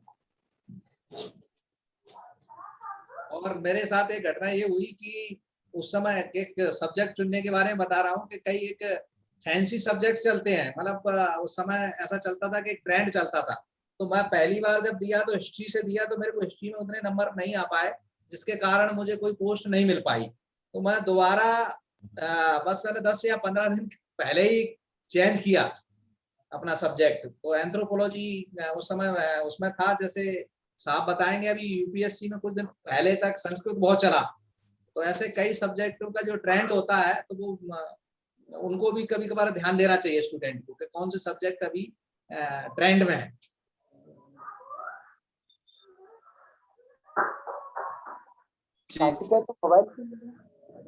भूत सिंह को सवाल समझ में आया होगा, जवाब सर का मिल गया. हो सर, आता पण ते मग ट्रेनिंग वगैरे नाही केली का त्यांनी डीवायएसपी नंतर डायरेक्ट? सर आपका ट्रेनिंग कहाँ हुआ था ये पूछ रहा है. जी क्या बोल रहे हैं आप? ट्रेनिंग कहाँ हुआ था आपका? मेरा सागर में ट्रेनिंग हुआ था डीवाईएसपी का. ओके, ठीक है. Okay, thank you. ओके, तो 2 प्रश्न है बच्चों के. एक वसावे ने पूछा है कि वीकनेस को कैसे दूर करें, स्ट्रेंथ कैसे बनाए रखें पढ़ाई के दौरान. ये एक सवाल है, जिसका आप अगर सवाल थोड़ा आपके नजरिए से जवाब दे देंगे तो बच्चों को और अच्छा लगेगा. मतलब आप किस तरह कौन सी वीकनेस की बात कर रहे हैं? एक तो शारीरिक वीकनेस हो सकती है, मानसिक भी वीकनेस हो सकती है। बिल्कुल, हम उनको शारीरिक मान के चले कि वो ज्यादा देर बैठ नहीं पा रहे, ज्यादा तो स्ट्रांगली बैठ नहीं पा रहे। ये सबसे पहले तो आपको मेरे हिसाब से थोड़ी बहुत एक्सरसाइज जरूर करें, और अपना जो 6 घंटे का सोने का शेड्यूल भी रखें, सोए जरूर समय पे। मतलब पढ़ने के बाद जब स्टूडेंट जो है क्या रात में पूरी रात पढ़ते रहते हैं और सुबह सो नहीं पाते हैं, वो कभी घर में ऐसा रहता है, तो उसको थोड़ा सा वो करें, और थोड़ा योगा करें, प्राणायाम करें, इस टाइप के जरूर करना चाहिए। और दूसरा, अगर यही सवाल हम पढ़ाई के बारे में ले ले कि वीकनेस, एजुकेशन जो पढ़ाई प्रिपरेशन उसमें वीकनेस है, उसको कैसे दूर करें और स्ट्रेंथ कैसे बनाए उसमें करके। इसके लिए तो आपको जैसे आप जैसे गुरु लोग हैं, ये अच्छे से बता सकते हैं। बिल्कुल बिल्कुल सर, आप भी बताए, मैं भी बताऊं, हरीश सर बताए, जिसका भी एक्सपीरियंस है वो बता सकता है। तो जो वसावे है उसको मैं ये बोलूंगा कि आप जो वीकनेस है ना उसके ऊपर ज्यादा फोकस करो, यानी कि आपके जो कमजोर सब्जेक्ट है जिसमें आपको डिफिकल्टी ज्यादा आ रही है उस सब्जेक्ट को ज्यादा समय दो, ज्यादा उसके ऊपर फोकस करो। और जहाँ पे आप बिल्कुल ओके हो, जहाँ पे आपको इजी समझ में आ रहा है उस सब्जेक्ट के लिए आप कम समय दो। मुझे इंग्लिश में मैं बहुत कमजोर हूँ, और मेरा 2013 का 14 का जो मेंस था यूपीएससी का, इंग्लिश की वजह से वो मैं डिस्क्वालीफाई हो गया था। तो मैंने 2015 की, मैं खुद अजय साहब, मेरा भी यही प्रॉब्लम हुआ था। मैं यूपीएससी में मेरा वो सब्जेक्ट में मतलब इंग्लिश क्वालिफाई नहीं होने के कारण मेरी आगे की कोई नहीं चेक हुई थी को यही सूचना आई तो थी। फिर मैं यही मेरा भी हुआ था 2014 में। तो तब मैंने क्या किया था सर कि डेली इंग्लिश को शुरू कर दिया था। जैसे एग्जाम का रिजल्ट आया तो डेली 2 घंटे इंग्लिश को देना है। क्वालिफाइंग सब्जेक्ट है, फिर भी मुझे नहीं हो पाया तो मैंने डेली 2 घंटे इंग्लिश के लिए रख दिए। बाद में आजकल तो ऑडियो वीडियो भी मतलब आप सुन सकते हैं, पेपर भी पढ़ सकते हैं इंग्लिश के। उस समय तो इंग्लिश के पेपर भी बड़े मुश्किल में लाइब्रेरी में जाके मिलते थे, उसको भी बांध के रखता था वो आदमी। दूसरा पढ़ रहा है, फिर हम लाइन लगा के खड़े रहते थे कि तब दूसरा पढ़ लेगा तब हम पढ़ेंगे उसको। बिल्कुल तो बिल्कुल। आपको एक नहीं है तो कोई इंग्लिश चैनल देखिए, आप धीरे धीरे आपकी इंग्लिश सुधर जाएगी। मैंने 6ठी कक्षा का एनसीईआरटी का इंग्लिश का किताब पढ़ा था सर एग्जाम देने से पहले, जिसकी वजह से मेरा वहां पे 100 इंग्लिश जो होता है ना, जनरल इंग्लिश जिसमें आप क्वालिफाई कर पा सकते हो, उस लेवल पर मैं फिर पहुंच गया था। वो 6वीं से लेके 10वीं तक की ही इंग्लिश पर्याप्त है उसके लिए। बिल्कुल, 10th बोला है उन्होंने सिलेबस में, 10th तक का। एक सवाल था जिसका जवाब मुझे ही देना पड़ेगा ऐसा लग रहा है, सिविल सर्विसेज एग्जामिनेशन और पीसीएस जो कि स्टेट सर्विसेज एग्जामिनेशन, इसमें क्या डिफरेंस होता है करके एक स्टूडेंट ने सवाल पूछा है। तो मेरा महाराष्ट्र लोक सेवा आयोग की परीक्षा जो है उससे रिलेटेड मेरा जवाब ये है कि अगर एक कागज है, जैसे कि ये कागज है, इस कागज को अगर आप ऐसा कर देते हो और ये यूपीएससी है जो कागज को पूरा मोड़ दिया और आपको बोल दिया इसको सीधा कर दो, तो इसको मैं यूपीएससी बोलूंगा कि आप थोड़ा कोशिश करके इस कागज को सीधा कर सकते हो। और एमपीएससी जो है ना, ये बोलती है ये कागज के टुकड़े हैं, इसको आप सीधा कर दो। ये है डिफिकल्टी लेवल एग्जाम का, ठीक है। आप कागज के टुकड़े जोड़ सकते हैं या मुड़ा हुआ कागज सीधा कर सकते हैं, आपको क्या इजी लग रहा है ये आप समझ लो। तो एमपीएससी इस तरह होती है, बच्चों का शोषण ज्यादा पीसीएस में होता है, इतने फैक्ट पूछ लेते हैं, इतने वैरायटी ऑफ क्वेश्चंस पूछ लेते हैं कि बच्चे बिल्कुल। और दूसरी बात यह है कि वहां पे शेड्यूल भी बना नहीं है, कभी कभी नोटिफिकेशन आती है, एडवर्टाइजमेंट आती है, कभी कभी नहीं आती है, एग्जाम भी हो पाती है नहीं हो पाती है, और अनिश्चितता बहुत होती है। यूपीएससी में वो चीज नहीं है। तो ये मेरा शुरू से एग्जाम्पल है एग्जाम इन दोनों में डिफरेंस के लिए। मैं किसी को भी बोलूंगा कि आपको अगर बनना है तो आईएएस बने, आईपीएस बने, उसके लिए आप काबिल है। अगर आप पीसीएस का सोच रहे हैं, स्टेट पीसीएस का सोच रहे हैं, तो उससे बड़ा आप सोचो जो कि आपको कम मेहनत में मिल सकता है। ये मेरा उसके ऊपर एक्सप्लेनेशन है, ठीक है। नहीं, फिर हम जैसा इंतजार करना पड़ेगा, 26 साल में हम लोग बन पाए। बिल्कुल। बहुत आदरणीय अजय खड़े सर ने एमपी पीएससी या कोई स्टेट पीएससी और यूपीएससी में क्या डिफरेंस है इतने अच्छे से समझाया। आज हमें समझ में आया क्या डिफरेंस क्या है, हमें इतना समय क्यों लगा, आज हम समझ पाए इस बात को। मैं आदरणीय अजय खड्डे सर से निवेदन करूंगा कि आप जो TTSF ग्रुप है, तेजस्वी फाउंडेशन है, जिसमें कि छात्रों को हम कहते हैं कि आप पढ़ाई की तरफ अपना मूवमेंट करें, तो शुरू करने का विचार आपको क्यों आया, कैसे आया, और यह पूरी बात आप आदरणीय मुख्य अतिथि सर को समक्ष रखिए कि हमने ये मुहिम क्यों की और अब मुहिम कहाँ तक ए माइक ठावका करूत रा कौन से माइक बंद करू ने तुमरा तो सर मेरा मोटिव ये है कि हमारा जो अपना जो बैकग्राउंड रूरल एरिया के जो स्टूडेंट है उनको यूपीएससी या एमपीपीएससी उनके बारे में पता नहीं होता और उनके अंदर काबिलियत इतनी है, पोटेंशियल इतना है कि अगर वो चाहे तो उसको इजीली क्वालिफाई कर सकते। उसमें हार्ड वर्क करने की बहुत ताकत है बच्चों में। अगर हमारे बच्चों ने अगर कोई चीज ठान ली तो उसको करके ही रहते हैं, ये उनकी काबिलियत है। तो उनको सिर्फ हमें सबसे ज्यादा जरूरी है कि उनको सही दिशा देना। अगर उनको मार्गदर्शन मिल गया और जो चीजें हमने फेस की, एक तो गाइडेंस नहीं था हमें जब प्रिपरेशन कर रहे थे। मुझे सर यूपीएससी क्वालिफाई करने के लिए मैंने जब शुरू किया था उसके बारे में सोचना शुरू किया था 2003-4 में, और उसके बाद मैं क्वालिफाई हुआ 2015-16 में। तो मुझे 12 साल लग गए यूपीएससी में सक्सेस प्राप्त करने के लिए। तो वो समस्या बाकी स्टूडेंट को ना आए। अगर मेरे जैसे स्टूडेंट को अगर 12 साल लग गए तो यही समस्या बाकी। और दूसरी बात ये थी कि मैंने, ठीक है कि मैंने दूसरा बी प्लान मेरा रेडी था कि मैंने पहले टीचरशिप में था, फिर मैं पुलिस में ज्वाइन कर लिया था और वो करते करते मैंने इतना समय लिया। तो ये समस्या बाकी स्टूडेंट को ना आए। और मुझे एक प्रारंभिक क्वालिफाइड जो स्टूडेंट था उसको मिलने के लिए 2 दिन रुकना पड़ा था और उसने मुझे महज 5 मिनट दिए थे कि वो बोले ये किताबें पढ़ लो, हो जाएगा करके। मैं 2 दिन रुका रहा उसके ऑफिस के सामने। महाराष्ट्र में मैं मेरा जो गांव है टीचरशिप का, वहां से मैं 200 किलोमीटर गया नासिक में, और नासिक में मैं 2 दिन रुका। दूसरे दिन मुझे ऑफिस छूटा उसका, उसके बाद वो मिला और उसने बोला, मैं बोला कि मुझे यूपीएससी की एग्जाम की तैयारी करनी है तो आपका मार्गदर्शन चाहिए। तो उसने पेन कागज निकालो बोला और किताब के नाम बता दिए, ये किताबें आपने पढ़ लेना, हो जाओगे करके। तो इस तरह की फिर अगर ये समस्याएं हमारे बच्चों को वो भी फेस करते हैं। बहुत सारे लोग ये सोचते हैं कि आप इतने बड़े ऑफिसर और इतने छोटी छोटी चीजों में क्यों आप इनको रिस्पॉन्ड करते हैं, रिप्लाई करते हैं और सभी के साथ में जुड़ने की कोशिश करते हैं, सभी को समय देते हैं, ये कैसे हो पाता है?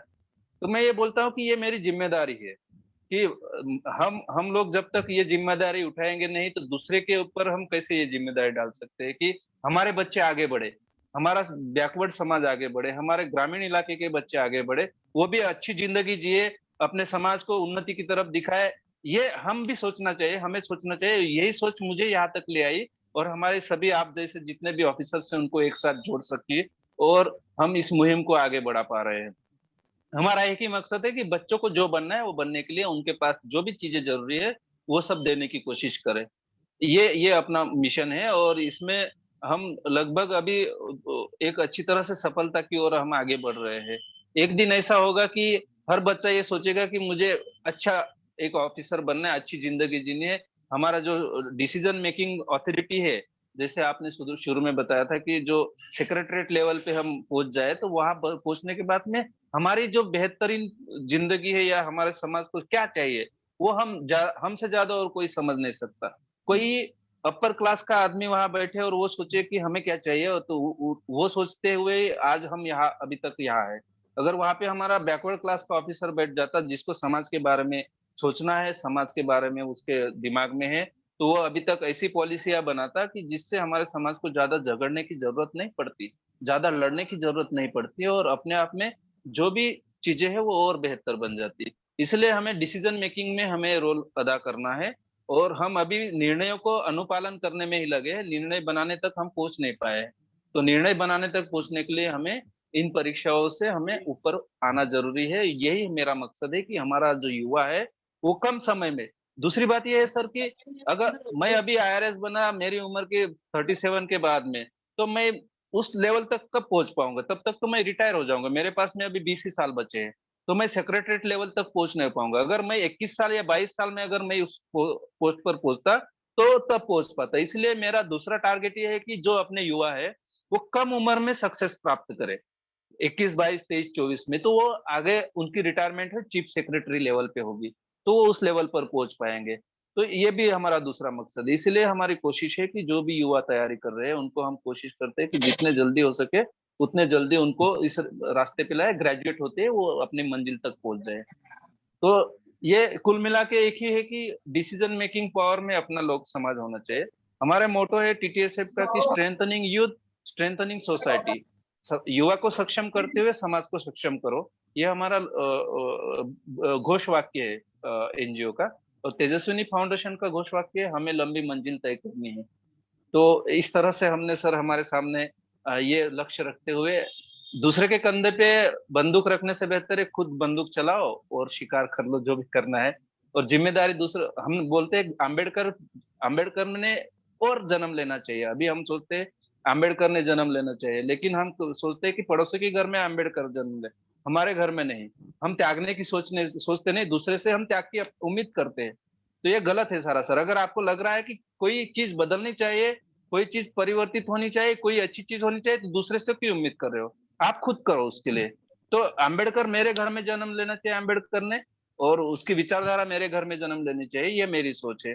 जो दूसरे को हम बताते हैं कि भाई आप ये कर लो वो कर लो, इससे बेहतर कि हम क्या कर सकते हैं वो हम देख लें। यही मोटिव है सर कि मैंने बिना कुछ ज्यादा सोचे जो अच्छा है उसके लिए हम कभी भी साथ है, आगे बढ़ सकते हैं, ये सोच के ये मिशन हमने शुरू किया और अभी भी सफलता की ओर हम चल रहे हैं। Thank you sir. बहुत अच्छा ध्येय है आपका। आपको जल्दी से जल्दी बहुत सारे आईएएस मिले हैं आपके कोचिंग से, और ऐसा ध्येय सभी अपना बनाए तो बहुत समाज में परिवर्तन होगा।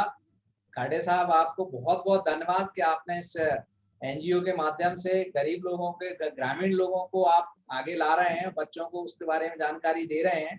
इसके लिए मैं आपका साधुवाद देता हूं, और बिल्कुल शुभेच्छा है मेरी कि आप निरंतर, आप और आपकी कोचिंग आगे बढ़े और बच्चे भी अपने लक्ष्य को हासिल करें।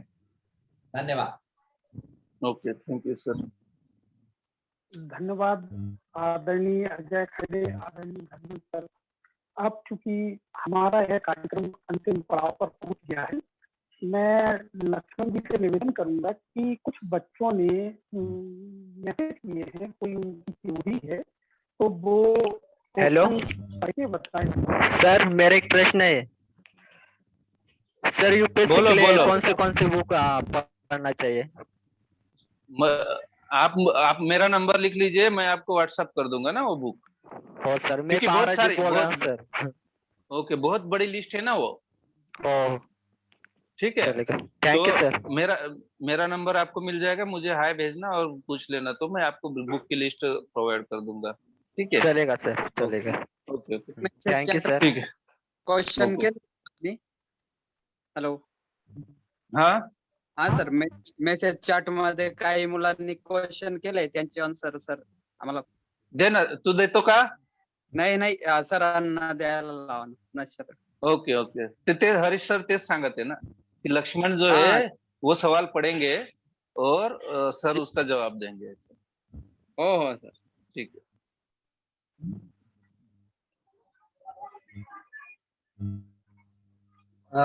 एक सवाल ये था, शायद वो सवाल माननीय अजय खड़े सर से, कि हम ज्यादातर बच्चे जो है पढ़ाई की शुरुआत है यूपीएससी की तो प्रीलिम के सिलेबस से स्टार्ट करते हैं, और स्टार्टिंग से ही, यानी कि 1 साल का उनका प्लानिंग होगा तो स्टार्टिंग में ही प्रीलिम का सिलेबस लेके बैठ जाते हैं, और उनका जो करंट अफेयर्स वगैरह होता है जो कि हमको बाद में का ही पूछा जाने वाला है, तो स्टार्टिंग कैसे करें? डायरेक्ट मेंस का सिलेबस से स्टार्ट करें या प्रीलिम का? ऐसा एक क्वेश्चन था, शीतल वड़वीकर के थे। ओके, शीतल ने बहुत सही सवाल पूछा है। मैं ये बोलूंगा कि अगर आप प्रीलिम की तैयारी कर रहे हैं और प्रीलिम्स दिया और क्वालिफाई हो गए, उसके बाद क्या होगा? आपको मेंस करने के लिए सिर्फ 3-4 महीने बचेंगे, उसमें आप मेंस कर नहीं पाओगे तो मेंस में डिस्क्वालीफाई हो जाओगे।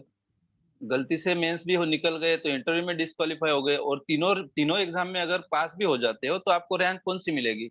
लास्ट वाली मिलेगी। जो कि बी ग्रुप की सर्विस है। तो हम हमारा मकसद तो प्राप्त नहीं कर पा रहे हैं ना, आईएएस का जो हमारा सपना है वो नहीं प्राप्त कर पा रहे हैं। इसलिए हमें यहाँ पे रिवर्स मैकेनिज्म यूज करना है। पहले पर्सनालिटी को बनाओ, फिर मेंस की तैयारी करो, फिर इंटरव्यू की तैयारी करो। पर्सनालिटी को बनाने के लिए कोई नया प्रिपरेशन करने की जरूरत नहीं। आप खुद में जो अच्छी चीजें है उनको अपने अंदर में लाने की आदत डाल दो, गुड हैबिट्स लाओ, और सोशल जो भी हम जैसे एडमिनिस्ट्रेशन है, सोशल बनने की कोशिश करो, लोगों से ओपनली बात करो, डिस्कस करो, और ऑनेस्टी खुद में बनाए रखो, ईमानदारी से बिहेव करो सभी चीजों में, कोई गलती, कोई झूठ नहीं, कोई मक्कारी नहीं। और जैसे सर ने बोला कि शादी के लिए भाई एग्जाम कर रहे, एग्जाम कंडक्ट करो, एग्जाम को अपियर हो रहे, ऐसे अपनी झूठी अपनी खुद की तारीफ वाली अफवाहें नहीं फैलानी है। ऐसे अपनी पर्सनैलिटी बनाओ। दूसरा, आपने पहले बेसिक बना लो, खुद के कंसेप्ट क्लियर कर लो। इसके लिए एनसीईआरटी की पढ़ाई आप अच्छी तरह से कर लो। एनसीईआरटी की जो बुक्स है उनको आप अच्छी तरह से पढ़ लो। आपका पूरा एजुकेशनल जो लाइफ है वो एक बार रिवाइज हो जाएगा, सभी चीजों के आपको बेसिक फैक्ट्स और कंसेप्ट आपकी क्लियर हो जाएगी। उसके बाद में आप सीधा मेंस की तैयारी करो। मेंस की तैयारी करते करते आपका प्री की भी तैयारी अच्छी तरह से हो जाएगी। मेंस की तैयारी जब शुरू करोगे उसी समय आपको करंट के साथ में जुड़ने की आदत पड़ जानी चाहिए। आप जब आपने सोच लिया कि आपको यूपीएससी करनी है, उसी दिन से आपने करंट के साथ में जुड़ना जरूरी है। करंट अफेयर जो होते हैं, सिर्फ किताब पढ़ के करंट अफेयर नहीं करने हैं, हमें न्यूज भी देखने हैं, न्यूज़पेपर भी पढ़ने हैं, और डिबेट होता है, अलग अलग चीजों पे डिबेट होता है, जैसे बिग पिक्चर में चर्चा होती है या डीडी न्यूज पे चर्चा होती है। वो सभी चर्चाएं जो है वो देखनी है, अलग अलग इशू पे चर्चाएं होती है, उससे हमें अलग अलग एंगल्स मिलते हैं, व्यूज मिलते हैं, अप्रोचेस मिलते हैं। और मेंस की तैयारी हो जाने के बाद में फिर प्री की तैयारी करो, और प्री की तैयारी करके आप एग्जाम दो। जैसे आप प्री के एग्जाम क्वालिफाई करते हैं तो पूरा तुरंत मेंस का आप रिवीजन करना शुरू कर दो। मेंस का रिवीजन करो। मेंस एग्जाम जिस दिन देते हैं उसी के दूसरे दिन से आप इंटरव्यू के बारे में सोचना और उसके बारे में तैयारी करना शुरू कर दो। तो आप एक ही अटेम्प्ट में इस तरह से रिवर्स अगर आपका फॉर्मूला रखोगे तो फर्स्ट अटेम्प्ट में आप आईएएस या आईपीएस या आईएफएस बड़े रैंक आप हासिल कर सकते हैं। ये मेरी गलती ये रही कुछ दिनों की, मैं सिर्फ प्री की तैयारी करता रहा, प्री निकल ही नहीं पा रहा था। फिर दूसरे साल प्री की तैयारी, फिर तीसरे साल। भाई प्री निकल के भी तो आगे मेंस क्वालिफाई नहीं हो पाएंगे। ये अभी मुझे बाद में समझ में आया कि भाई पहले मेंस को अच्छी तरह से कर ले, फिर प्री को करे, फिर एग्जाम देना शुरू करे। ये स्ट्रैटेजी होनी चाहिए बच्चों की। ठीक है सर, मेरा एक क्वेश्चन है। हाँ, पूछो पूछो। मेरे को इजाजत देंगे, मेरे को जाना है। हाँ सर, बिल्कुल। 2 मिनट सर। लक्ष्मण सर जो है आपका वोट ऑफ थैंक्स 2 मिनट के लिए वोट ऑफ थैंक्स करेंगे। बाद में जो स्टूडेंट है उनको 1-2 सवाल के जवाब हम दे देंगे। ठीक है। हाँ हाँ लक्ष्मण। हाँ, ये सेशन जो अपना समाप्ति की ओर है और आदरणीय धर्मेंद्र सर को कोई इम्पोर्टेंट काम है, तो मैं आदरणीय लक्ष्मण जी से निवेदन करूंगा कि इस मीटिंग में उपस्थित हुए आदरणीय धर्मेंद्र सर, आदरणीय अजय खरडे सर, पोललाल खरते जी और इंदल सिंह मौर्य जी और सभी विद्यार्थियों जो भी उपस्थित हुआ है उनका आभार प्रदर्शन कर रहे हैं। तो मैं लक्ष्मण जी से निवेदन करूंगा कि वो आभार प्रदर्शन करें। धन्यवाद हरीश सर। सर्वप्रथम तो मैं हमारे आज के जो हमारे प्रमुख अतिथि थे माननीय धर्मेंद्र सिंह सर जी, उनका बहुत कीमती टाइम निकाल के हमारे सब गरीब बच्चों को और हमारे इस मंच पर आकर जो मार्गदर्शन किया, उनके लिए मैं उनका बहुत बहुत धन्यवाद करना चाहूँगा। और उसके बाद साथ ही में पोललाल खरते सर जुड़े थे, उन्होंने भी हमारे इस मंच पर आकर हमारे जो विद्यार्थी है उनको मार्गदर्शन किया, उनका भी मैं बहुत बहुत धन्यवाद करना चाहूँगा। और साथ ही में हमारा जो परमानेंटली गाइडेंस करने वाले हैं अजय जी खरडे सर, वो तो हर संडे को या तो बीच बीच में कॉल्स करके भी वे गाइडेंस करते रहते हैं। उसी उनके गाइडेंस के लिए उतना जो टाइम जितना देते हैं स्टूडेंट को, उतना बहुत ही कम लोग देते होंगे। उनका तो मैं तहे दिल से बहुत बहुत उनका भी धन्यवाद करना चाहूँगा। और आज के हमारे इस प्रोग्राम को ज़्यादातर शोभा लाने के लिए इसका जो प्रोग्राम का संचालन किया माननीय हरीश मौर्य सर, उनका भी मैं बहुत बहुत धन्यवाद करना चाहूँगा। और हमारे इस प्रोग्राम में जितने भी भावी ऑफिसर्स है, जो सभी के सभी IAS IRS वही होंगे, उनका भी मैं बहुत बहुत धन्यवाद करना चाहूँगा जो हमारे आज इस प्रोग्राम से जुड़े और हमारा प्रोग्राम का लाभ लिया। उनका भी मैं आज बहुत बहुत धन्यवाद करना चाहता हूँ। Thank you. धन्यवाद। धन्यवाद लक्ष्मण जी। चूंकि हमारे मुख्य अतिथि महोदय को कोई एकदम काम है और उन्होंने हमें 1.5 घंटा हमारे चैनल को दिया, तो उसके लिए बहुत बहुत धन्यवाद। आदरणीय धर्मेंद्र का आभारी। आप चूंकि दो शायद व्यस्त हो गए हैं हमारे यहाँ से। आप सभी को धन्यवाद, अजय सर को, मौर्या जी को, आप लोगों ने मेरे को बताया, तेजस्विनी फाउंडेशन को भी धन्यवाद और मेरी शुभेच्छाएं हैं सभी बच्चों को। आप सभी अच्छा अपने लक्ष्य को हासिल करें। धन्यवाद। धन्यवाद सर, धन्यवाद। आप आए और हमारा आपका कीमती समय बच्चों को दिया, इसलिए आपका बहुत बहुत धन्यवाद।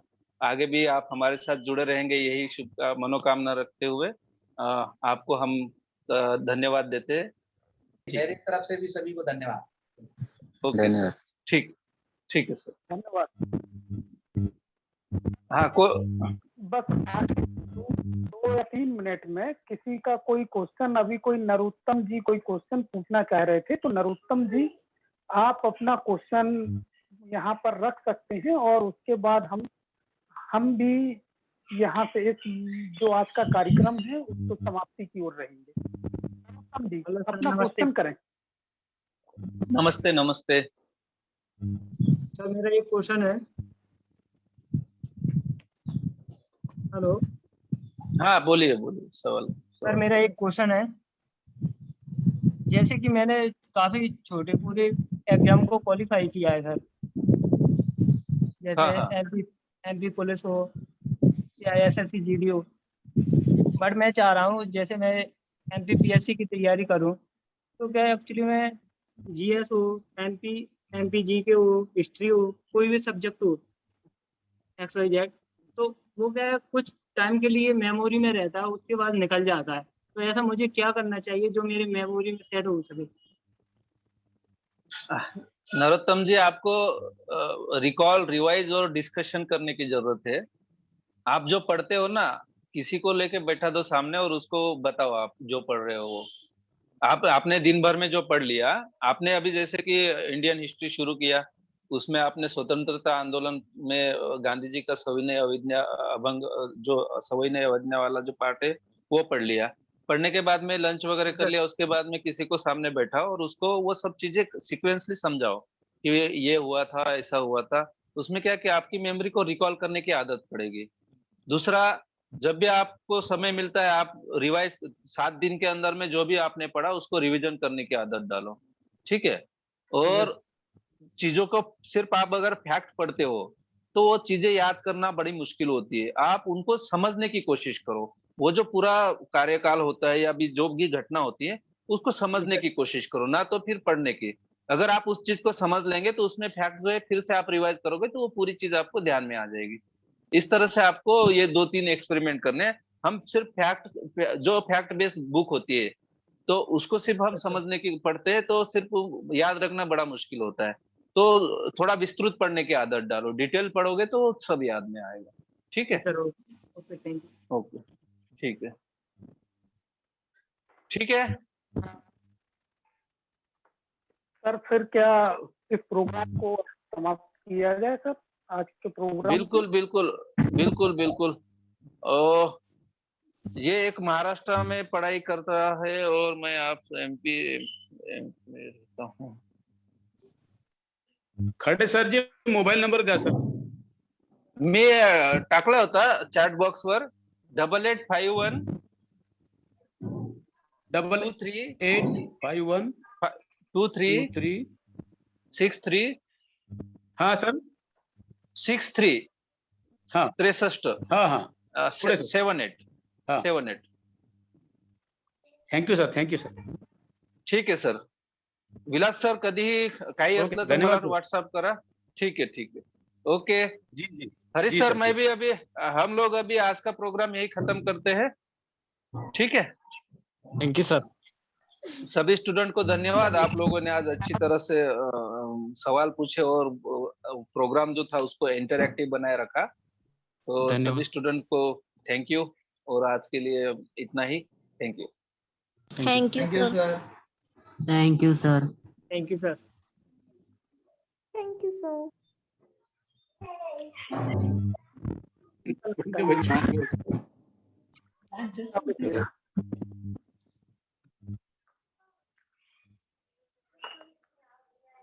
Thank you so much.